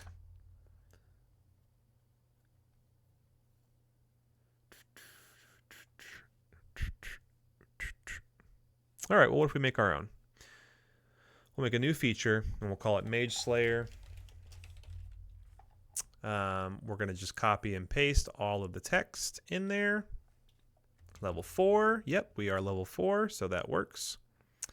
Let's add the description. Let's clear all that text out. Let's get... I can't size this up any better, can I? So strength or dexterity increases by 1. I feel like that's going to be strength for sure. So let's grab, ability score increase, concentration breaker, and then, dude, Guarded Mind. Guarded Mind is so good. Okay. That's that. So we have Mage Slayer, and then that boosts our strength by 1. So 13 now. And then we've boosted all of our other stats. So let's do this. We've got a feat now. We've done our 4 levels. I want to see...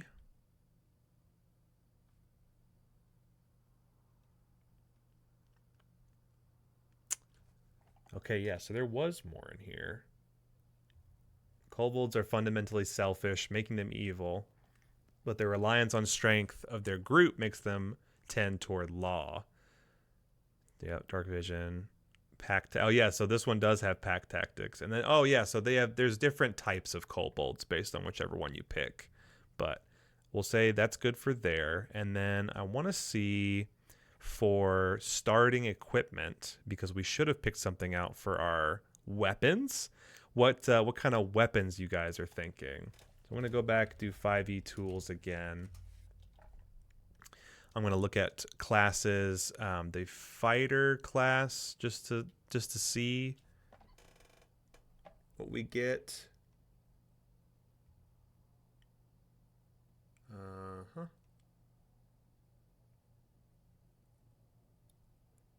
Weapon mastery. 3 kinds of simple martial weapons of your choice. You can practice weapon drills and change out those weapon choices after a long rest, right?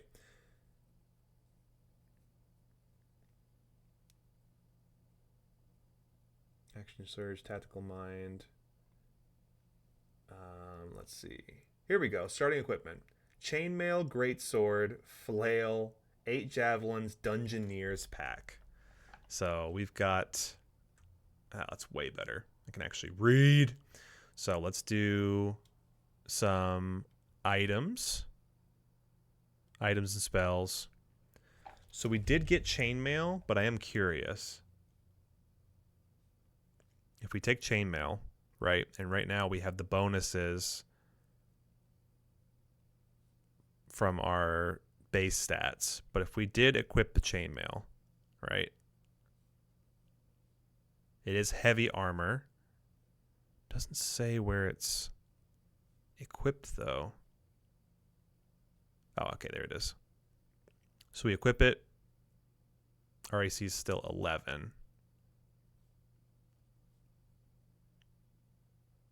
Interesting. Should put us at a 16.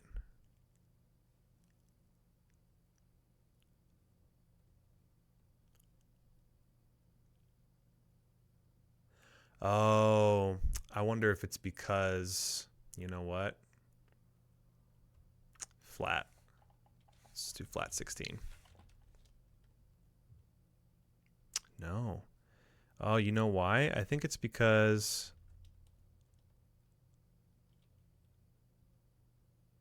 of Barbarian. Yeah, so it doesn't even matter. It doesn't even matter if we have Chainmail or not, so I'll skip it.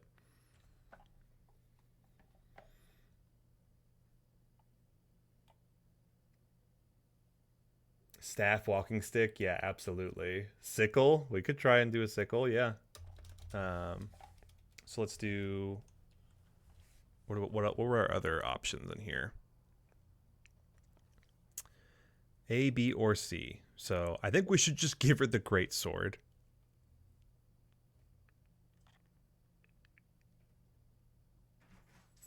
Oh, wait, no. Okay, I see. A is the full set.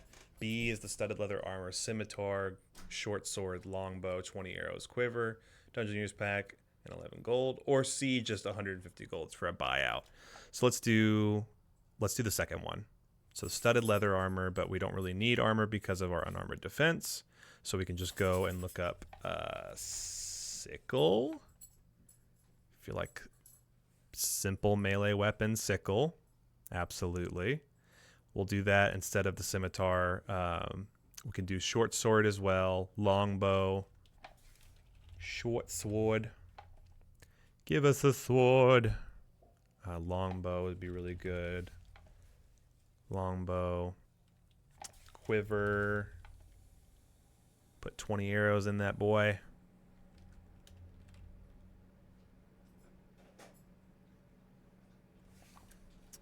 Put 20 arrows in that boy. And then we have Dungeoneer's pack. Yes. So the packs are really cool. The Dungeoneer's pack gets added. Oh, dude, wait, can I just put him in here? Oh, can I just put the... Can I just put the arrows in here? Does that work? Oh, that's so cool.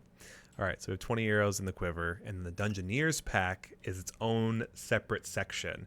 So you have the 10 pitons, the torches, the rations, water skin, hempen rope, crowbar, hammer, tinderbox. All neatly organized in her pack. She's got sickle, short sword, and longbow all ready to go. Those are her 3 weapons. And then, multi-classing, obviously. You would want to have martial weapons, light, medium armor, and shields for the multi-class aspects. Oh, look at that fighter. Look at that guy. Whoa. Features. Info, variants, features. Yes.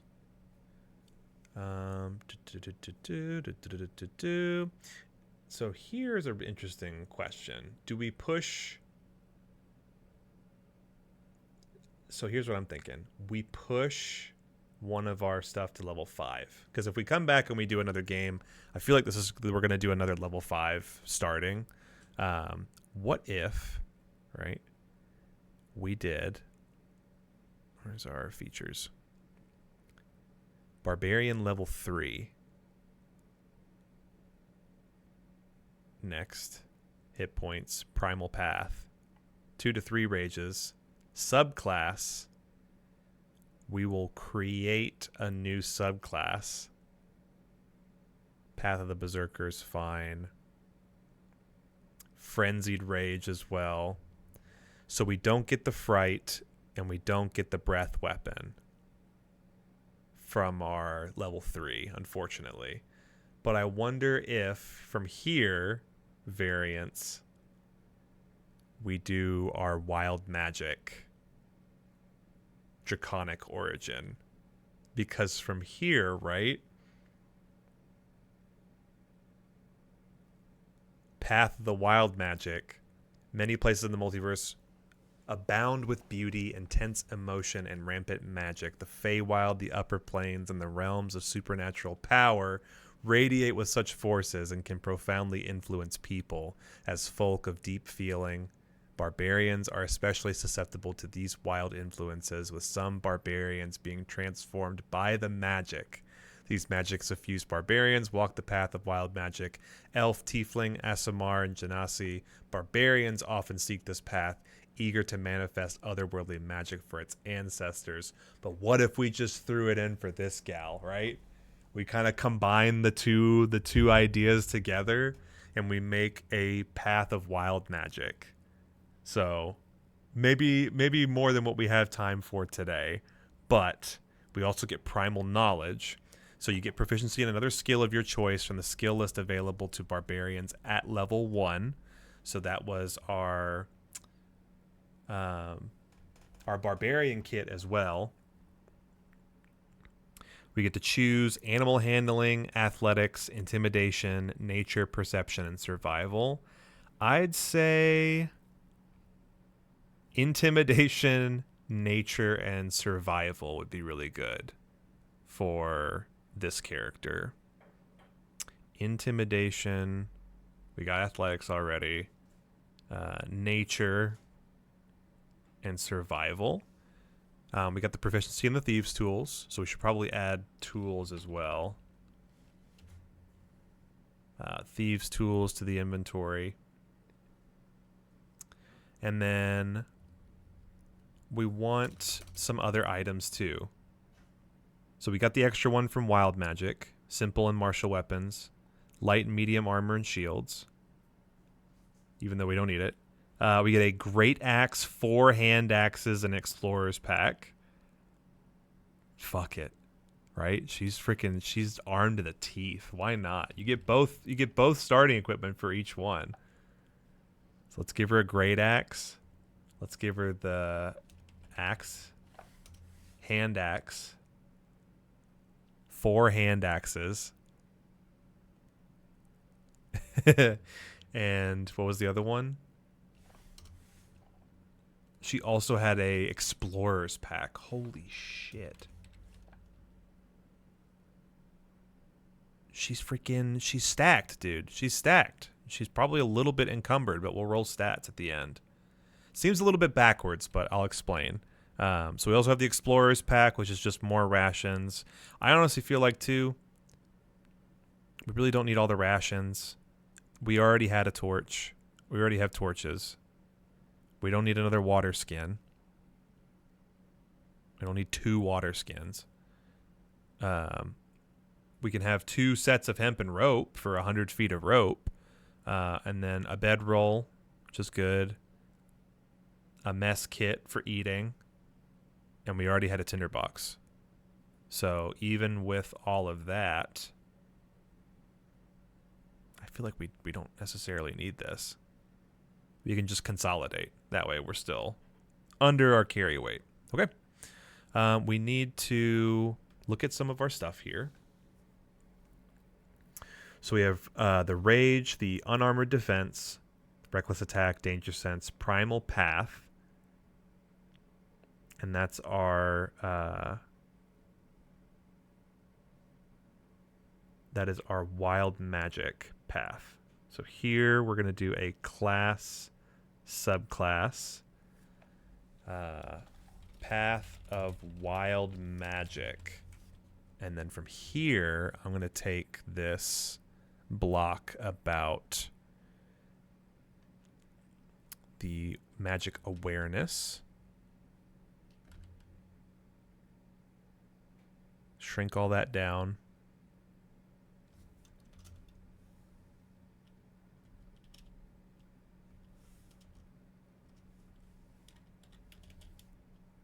And then, as an action, you can open your awareness to the presence of concentrated magic. Till the end of your next turn, you know the location of any spell, magic item.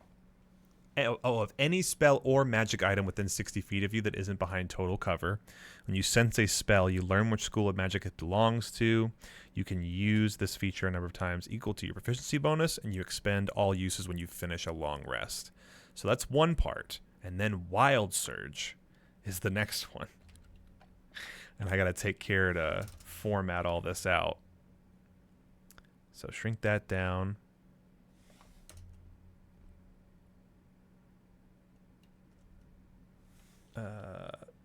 Wild Surge.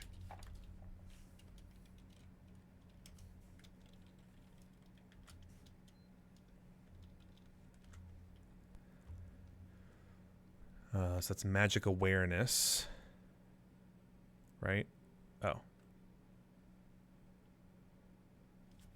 Magic awareness. Wild Surge. Here's the wild magic table.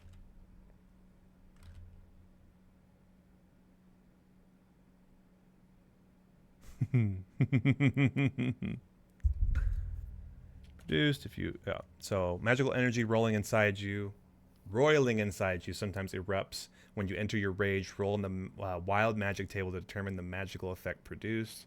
If the effect requires a saving throw, the DC equals 8 plus your proficiency bonus plus your constitution modifier. And there's all 8 of our stuff. All of our stuff.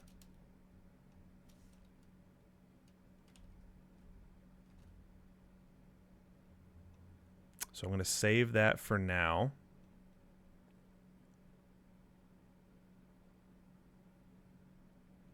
Oh, I see. I see what happened. There we go. Saved. Okay. So there's our wild magic, and then primal knowledge. This one we're going to add as well for our subclass.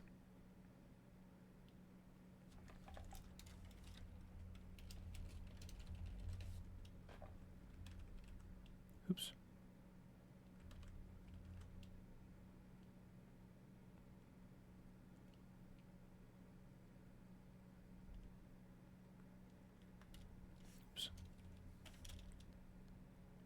You can channel the primal power when you attempt certain tasks. Whenever you make an ability check using one of the following skills, you can make a strength check, even if it normally is used by a different ability: acrobatics, intimidation, perception, stealth, or survival. When you use this ability, your strength represents primal power coursing through you, holding your agility, bearing your senses. Dude, come on with this. This is awesome.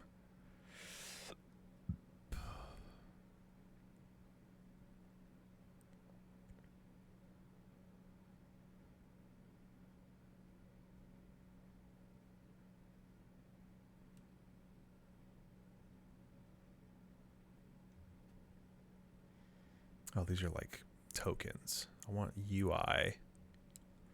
No, I want templates. Effects. No. What am I looking for here? I'm looking for icons.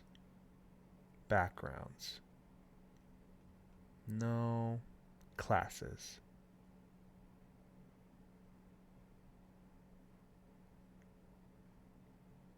Something like that.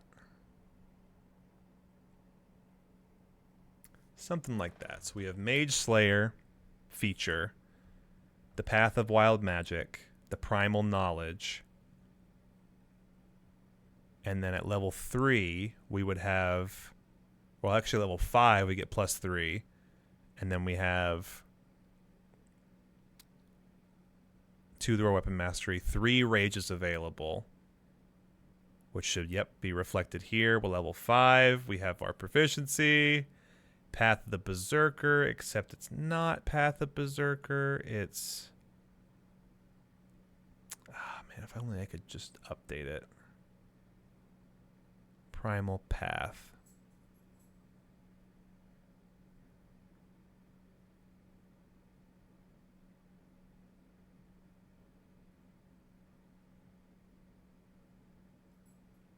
I wish I could change it.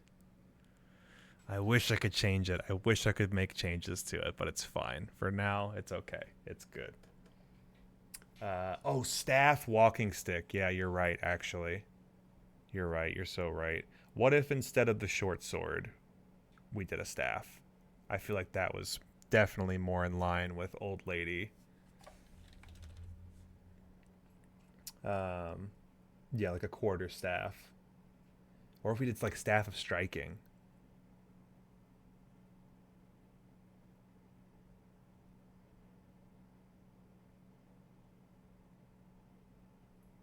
Oh, that'd be so sick. It's a little bit too powerful for a level 5, though.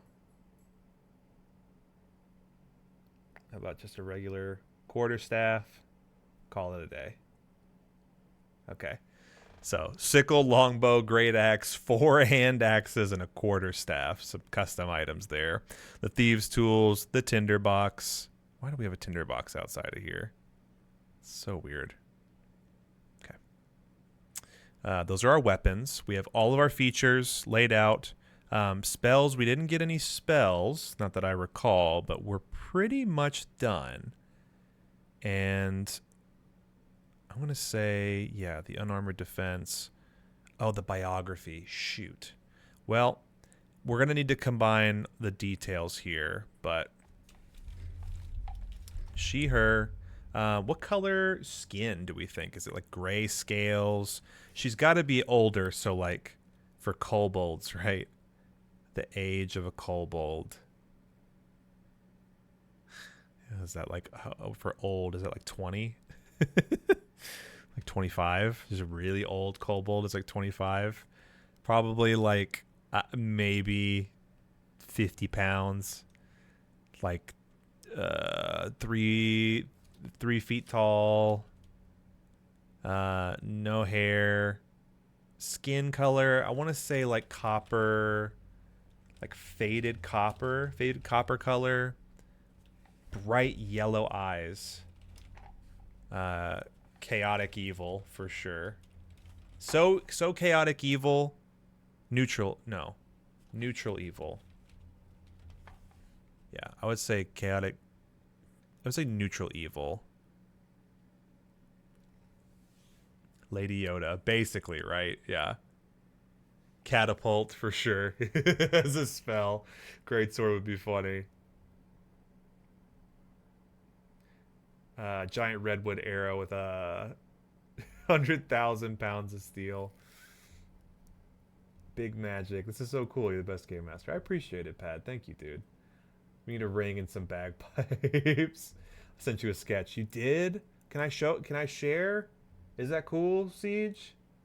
I wanted to do artwork, but if you've already got something, oh yes! Yes, dude, with the heart and everything. So good. You're so quick with it. I'm saving it. I'm putting it in the D&D folder. Where's my D&D folder? Oh, I'm in Twitch. Putting it in my D&D folder. Ready? We're going right back in. Straight back up into my folder. Upload. D&D. Old Lady Kobold. Yes, dude. Okay. I think for this part, right, I can do a write-up. I can finish all this up later. You guys are here for the finished product. So I think the last piece of the puzzle here, we've got all the bonuses, we've got all the features, the class stuff, the race. Current hit points, we're at 42. We have our 5 hit dice. Yeah, I think now is where I would roll some actual stats for this one. And so we're already at a +3 for strength, +1 for dex, and +2 for con. So let's roll some stats. And what I'll do here is roll 4d6. Ooh. And then re-roll all the ones. Okay. So here what we're doing, we're rolling 4d6. We're dropping the lowest number on this range. Yeah, dude, claps for CJ. Just unbelievable. Pumping out. Actually, I'll do you one better. Follow all of our friends, and then specifically, gotta shout out CJ Wheelwright. Puts on an incredible program. I was on there not that long ago for the Himbo Herbarium. Very talented artist, clearly, right? Come on. Doing this for free. Got the great axe and everything. She's a bad bitch. She's a bad bitch. Her and CJ Wheelwright. Please go drop CJ a follow. It would mean the world to me to support our fellow artists in this world. CJ's been chomping at the bit to get some D&D on the board. We're doing it. My friend, we're doing it. I'm calling you to the council. We're getting you up on the World Builders Council. For sure. The summit. We're doing the World Builders Summit. And please go follow all of our other amazing friends in that lovely little list that we prepared for you. So, 4d6, drop the lowest. You'll do this 6 times, and then this will be your stat array for your character. So what I'll do here, just under personality traits. So 4d6, drop the lowest, which would be a 2. So our first total would be 11. Do it again. Reroll ones. So I'm just going to roll 1d6. That's a 2, so it would also be our lowest again. So it would be a 10 for our second stat. 4d6. Ooh, yeah, okay. Reroll. Okay, this would be a 12. It's our highest so far. Again, 18. 2 6s and 2 3s. Drop the lowest one, that's a 15. And we get 2 more stats here. 15, drop 2, that's another okay, so it's 13 now. Not bad. And then the last one. 13 drops to 11. So these would be our core stats. We have 11, 10, 12, 15, and 13. So I'm going to take this and I'm going to pop it into Twitch chat. And so from here, we need to decide where all of these stats go for our 6 core stats. So if it's a fighter barbarian with proficiencies in strength, and we know from our previous feat, right, that our abilities now, we're going to be able to use our own strength, the primal knowledge. So whenever we make an ability check using one of the following skills, you can make it as a strength check even if it normally is a different ability, i.e. acrobatics, intimidation, perception, stealth, and survival. Athletics, intimidation, stealth, survival. These are moves that aren't based on strength. So if we already have a +3 and we put Mom Boy, welcome in, so good to see you. One of our amazing friends in our list of buddies you need to be following, required reading. So good to see you. We've made an incredible D&D character today, and we're finishing up with the stats for this. So we got 11, 10, 12, 15, 13, and 11. I say we take that 15 out of there. Onyx, welcome in. All the buddies, all my buddies coming in. I say we take that 15, we put it into strength, putting us at a whopping 18 now. Driving home, perfect listening. Oh, I'm so glad. I'm so glad. Drive safe. putting us at 18, because that's 15 plus the 3 additional points that we put in earlier. This is why I save rolling for the last, because then it recalculates everything and gives you accurate reads without having to do all the stats first and then pick all your bonus points and all that. I do it a little bit backwards. This is just how I like to do it. I love Barb Fighters. This is a very special one, Onyx. This is a hybrid character, I believe, between CJ and Doge. We have a level 2 fighter and a level 3 wild path of wild magic barbarian kobold, old woman who used to work for the bad guys and then got sick and tired of being underappreciated, so now she works with the adventuring parties to undermine her former employers, and she's bad with it, man. She's bad. We'll go through all the stuff at the end, but I want to get the stats locked in now. And then we need a name. And the very last thing, but what's in a name? Monstrosity, so good to see you. Welcome in, gang. How we doing? That brings so much good flavor to the game, right? And that was Doge. Doge was thinking like if we had some sort of like chaotic magic. So I was like, I know what to do. I know a way to do it. So we have 11, 10, 12, 13, and 11. The next one, I think, should be 13, and we'll put that in Constitution. We already had 2 additional points, so that boosts our health retroactively by another 5 hit points. So we're tough. We're old, but we're tough. And that puts us at 47. Oh, yeah. Sorry. Let me close some of this other stuff out. Bip.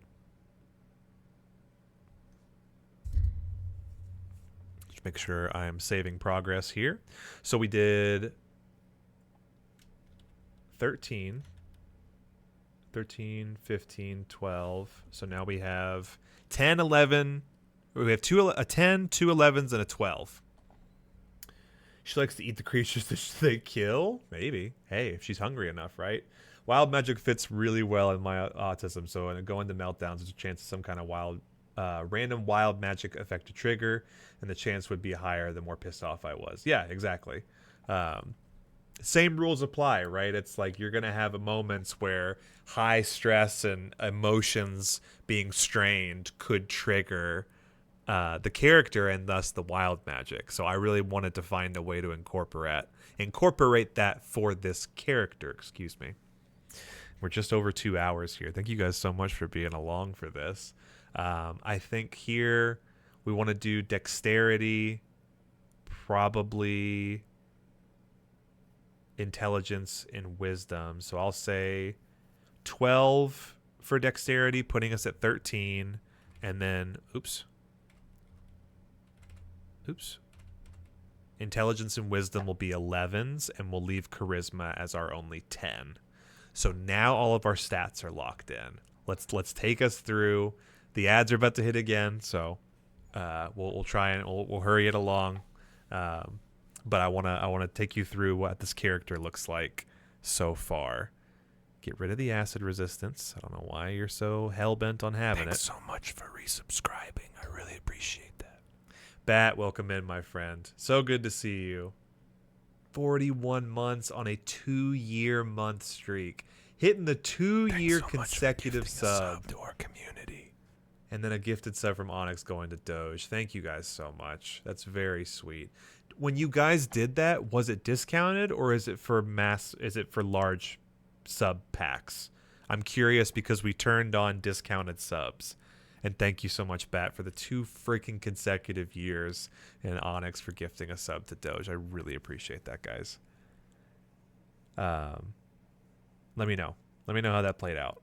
So we have our elderly kobold woman, who is a criminal background working with the bad guys. It's for packs to clarify. Thank you, Onyx. Appreciate it.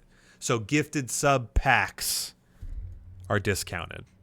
Of course, yeah, we're building a new D&D character for a future stream. She is a bad bitch. Implied.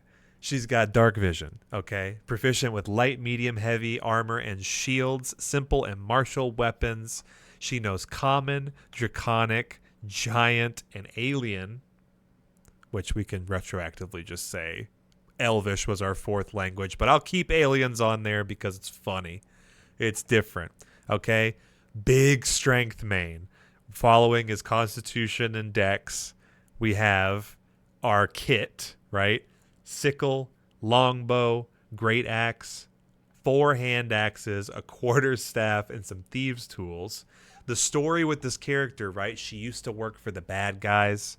So she worked for big evil mob bosses. You think of like red wizards, liches, and all sorts of just nasty, fucking nefarious people. And she got tired of being undermined. She got tired of being underappreciated, rather. So she took all of her knowledge, her trap making and her poison craft, her potions and brews, and all of her skills, and now she's turned coach. She's moved to the side of good, and she's employed with our local heroes to help undermine the local big bad evil guy. And knows all the ins and outs, has a very deep, complex knowledge of the psychology of how evil characters work, and she's built for it, dude. Look at this kit. I want to take you through this because this is awesome. So we started with fighter, and we have the protective fighting style. So whenever a creature that you can see attacks one of her allies, she can impose disadvantage on that target. This is a reaction ability. So disadvantage on incoming targets. She's got second wind to stay up. You know how fighters are. They're hard to take down. Action surge for additional action economy. On your turn, you can take an additional action on top of your regular action and a possible bonus action. So 2-turn action surge. And then at level 4, we took the alert feat. So we get an additional proficiency bonus added into our initiative rolls, which with the dexterity, our initiative is a +3. Oh, wait, sorry.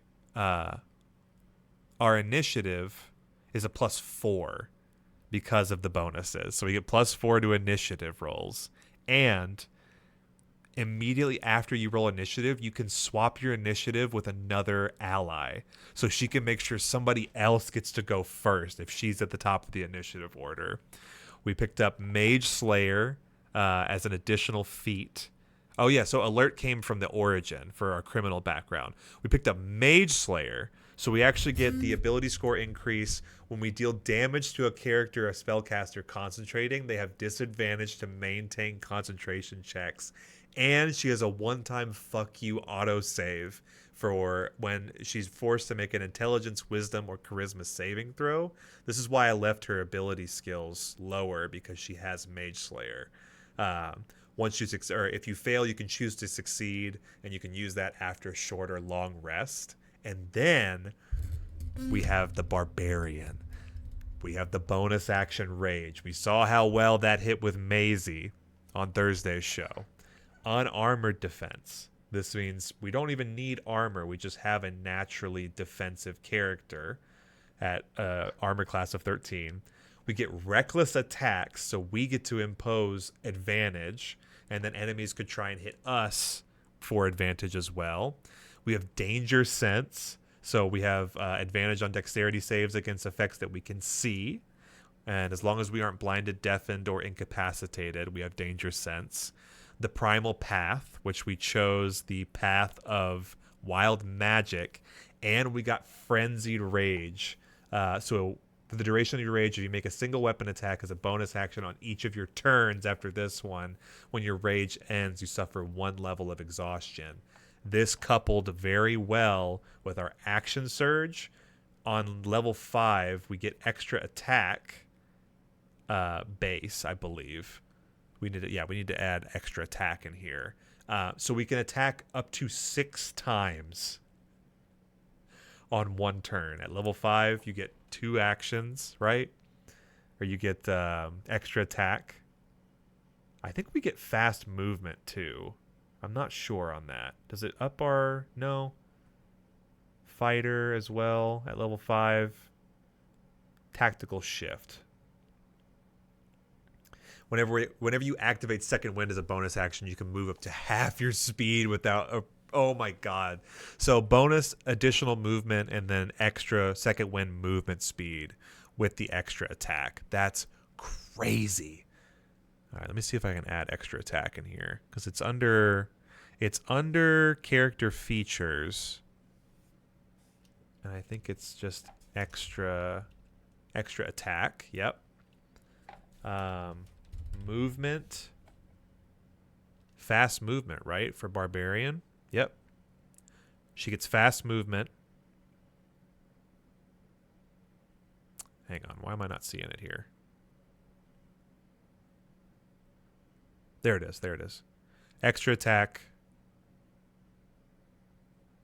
We should see fast movement. There it is. Fast movement. And the other one for fighter was tactical shift. Okay, we don't have tactical shift. That's fine. We can make our own. Class feature, fighter, tactical shift. This character is nuts, dude. I forgot about the additional level 5 stuff.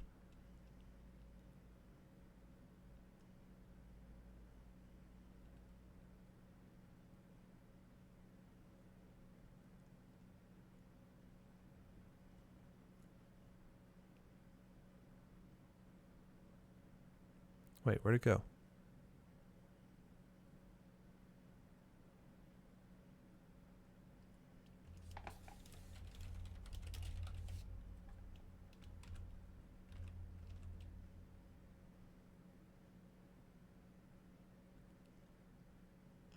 Oh, it's up here. Oh, it's an actual class. Oh.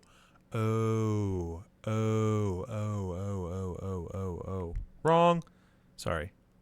Class, subclass. Subclass feature. Tactical shift. Nope. Tactical shift.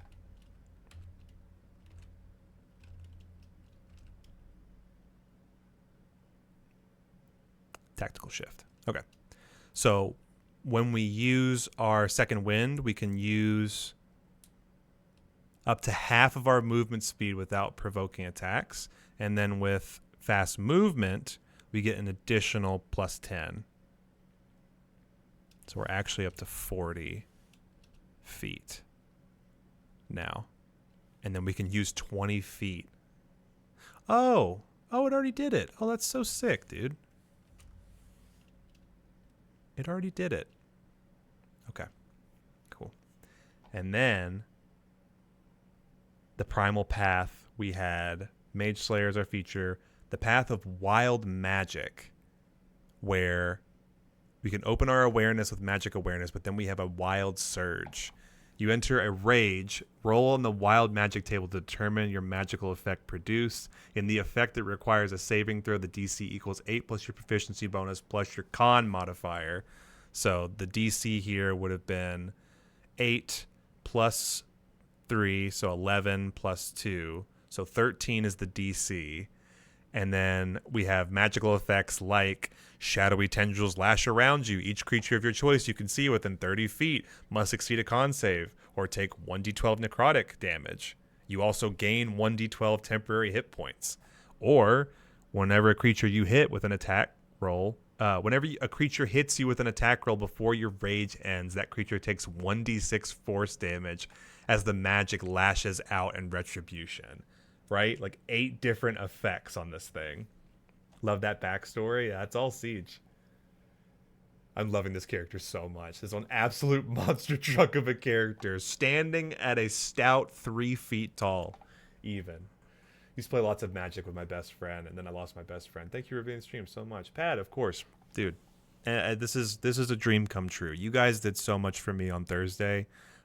It's like, I feel like not just for me, but for a lot of us, this could mean help and resources and a chance to really make a difference more than, playing the game just for fun. Without getting too far into it, because I'm pretty close to time, Dungeons & Dragons was quite literally the thing that saved me and pulled me out of the muck, the mind mire, you know. I was in a really dark place before I found this game, and my brother and I, we used to play one-on-one sessions. Like, we would just sit down and be like, all right, you're in a room. What do you want to do? There's a door and a guard on the other side. Okay, I kick open the door and I use it to bash his face in. What does the guard have? All right, you loot the guard. Here's what you get. And years later, here we are. And just as a small, example, right? It helped shape my creativity, and it gave me an outlet to deal with a lot of the struggles and stuff that I was going through. And no other game, no other tabletop, no other experience really benefited for me. I didn't benefit more from anything else. And to hear so many other people coming in and sharing their experiences, their ideas, their creativity, that it means something to you. That's why we're doing it. And it's small now, but I think it has the potential to be something much, much bigger and much greater. This is so much fun too. Bringing ideas to life has always been like my big, what I get a lot of joy from is taking the idea from concept to paper and bringing it to life. And this has just been a blast. Like, I would love to do this more regularly, as often as I can. And I think the very last thing here, the only other thing we need, is a name. I'll work on all the other details and stuff. And we have art from the wonderful CJ Wheelwright already loaded. But what's in a name? I have another website for you to close us out. And make sure I'm caught up here. 2 actions better than 1. I remember when Luthriel jumped forward and got Mind Flayed. It's a powerful combo. So I've been working on names. Nana Scorn Marrow, Narla Grave Brew, or Shivma Spiteheart. I like Shivma. Shivma. They're all great names. I love Shivma. That one stands out to me. I listened to Critical Role when I was in Oklahoma with my mom in the hospital. Life-saving. Dude, yeah. And I watched tons and tons and tons of Critical Role.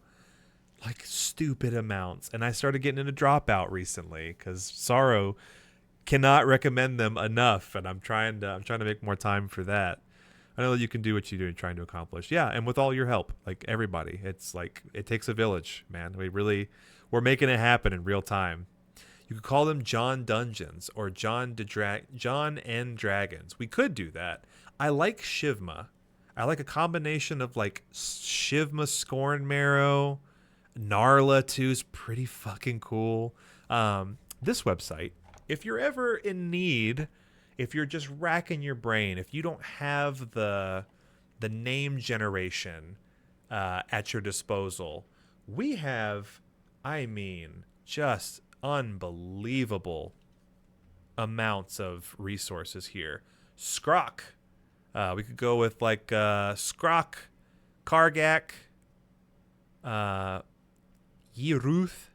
Kikus, Aynet, Kakins, Vaix, Alphys, Atunes. You could even do real names, like Egyptian names, ancient Egyptian names, Osiris, female names, Sensaos, Mitaten, Apu. You could even do fantasy, folklore. Where are they? I know they're in here. Don't lie to me. Don't lie to me. Oh, they don't have kobold names? Lame. They don't have kobold names. Lame. Never mind. No. Dragon names. Dragon kin names. Fantasy. Dragon kin names. Female names. Uda. Ashlocks. Scythesy. Ilandru. You get the picture. This, if you want, there's tons of different name generators, concepts for artwork you can do. Get being ideas. Powerful astronaut from a mountain altar. Or you can do map creators. They got freaking map creators now. man. Like, there's so many different things you can do with this. Load map 2. Random map. Boom! Look at that. We have a whole freaking world that just generated right before your eyes. Truly.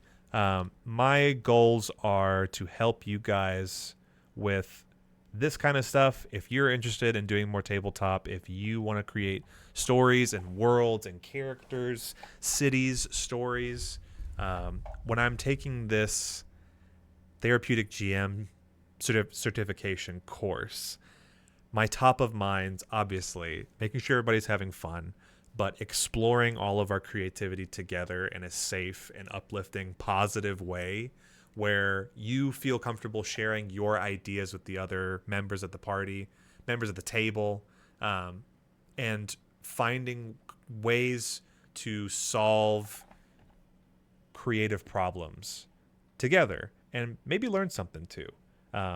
The challenge is definitely going to be finding the mental health aspects in it, where maybe, every time we play, we kind of tackle a certain theme or subject matter. But I'm so excited at the prospect of being able to do this more regularly, and definitely with y'all's help, building a set, right? Like, we could use this character. Shivma rolls out the tongue. I agree. I love that website. I use it a lot. CJ knows. CJ knows the lore. Crinkle, Sneeb, Smeep, Shiv,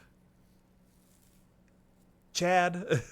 Figured out a reliable way to make funky maps of places. Take random place near the ocean and reverse the parts or land in ocean. Rotate. That's a really good idea, Yui. Yeah, you can invert the ocean and land, so it's opposite. Or yeah, like the inversion of it. That's a really good idea. How about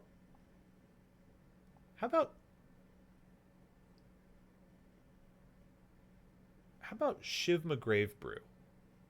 Kind of working backwards in that list. Shivma Grave Brew, because she's also got this, like,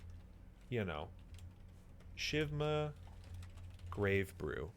She's got this quality about her, like she worked in like all of these evil layers and dungeons. She was around death. She harnessed her abilities, or she gained her prowess and her skills by being around so much death and destruction. Shivma Grave Brew. Shivma Grave Brew. Shivma Grave Brew. Shivma Grave Brew. If you say it like 3 or 4 times and it still sounds good, that's a good sign. Shivma Grave Brew. Shivma Grave Brew. Because she's going to have like the poison and all that stuff too. My other thought is, if we continue to scale this character up, which I would definitely love to like take this progressively from like 5 to 10 to 15 to 20, and we add some rogue in here, and we get some sneak attacks, and we get some nasty freaking poison builds in this as well.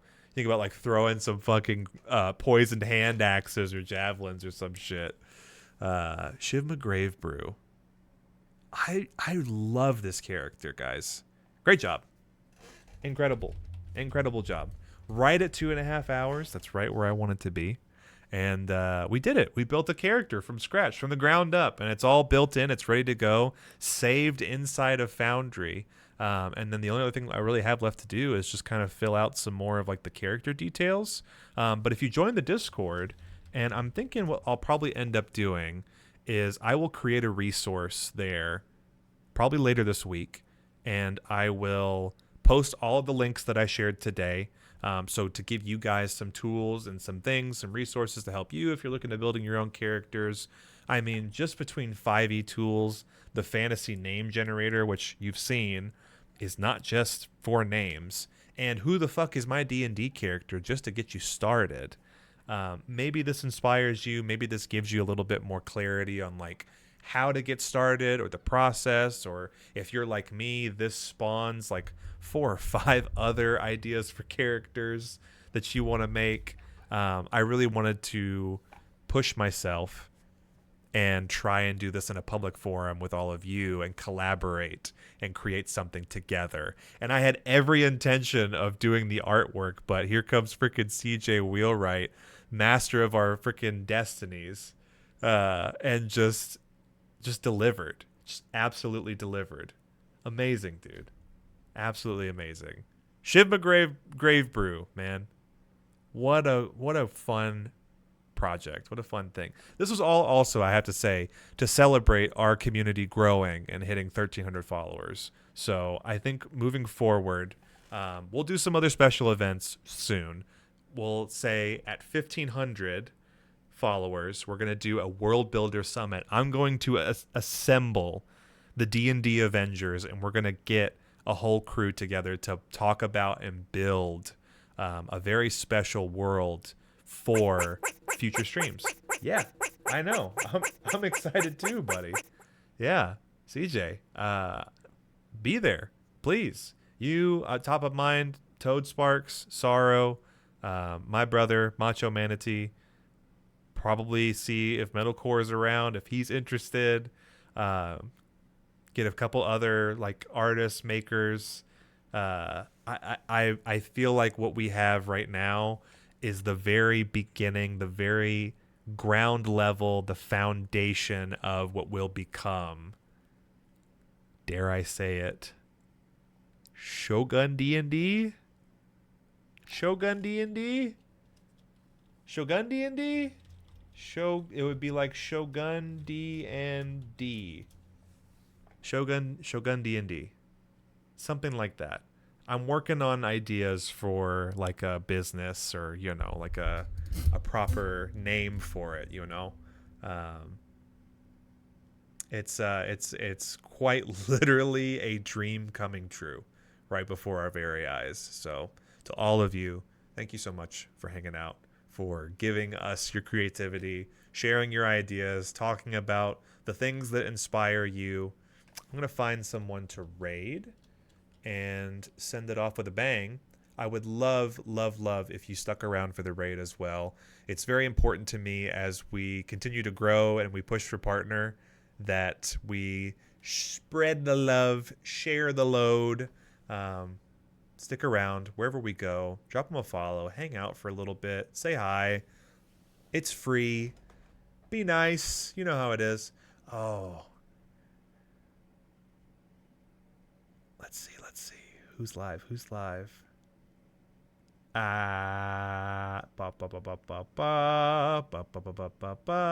my god, dude. It's been forever since I streamed. Hello. Sush. We got Taco.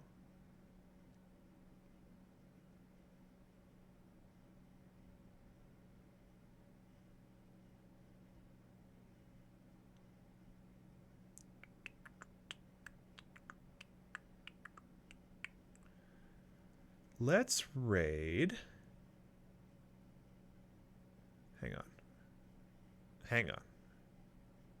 Okay, I was gonna say. my list keeps changing. Things keep moving around and jumping around. Forgive me. I'm trying to lock in. I'm trying to find somebody here.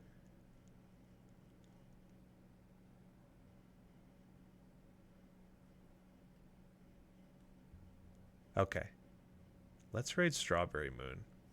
I don't know if I've ever had the privilege to raid before, but Strawberry Moon is live. Looks like doing a bakery cafe simulator, and I'm very excited to raid somebody new.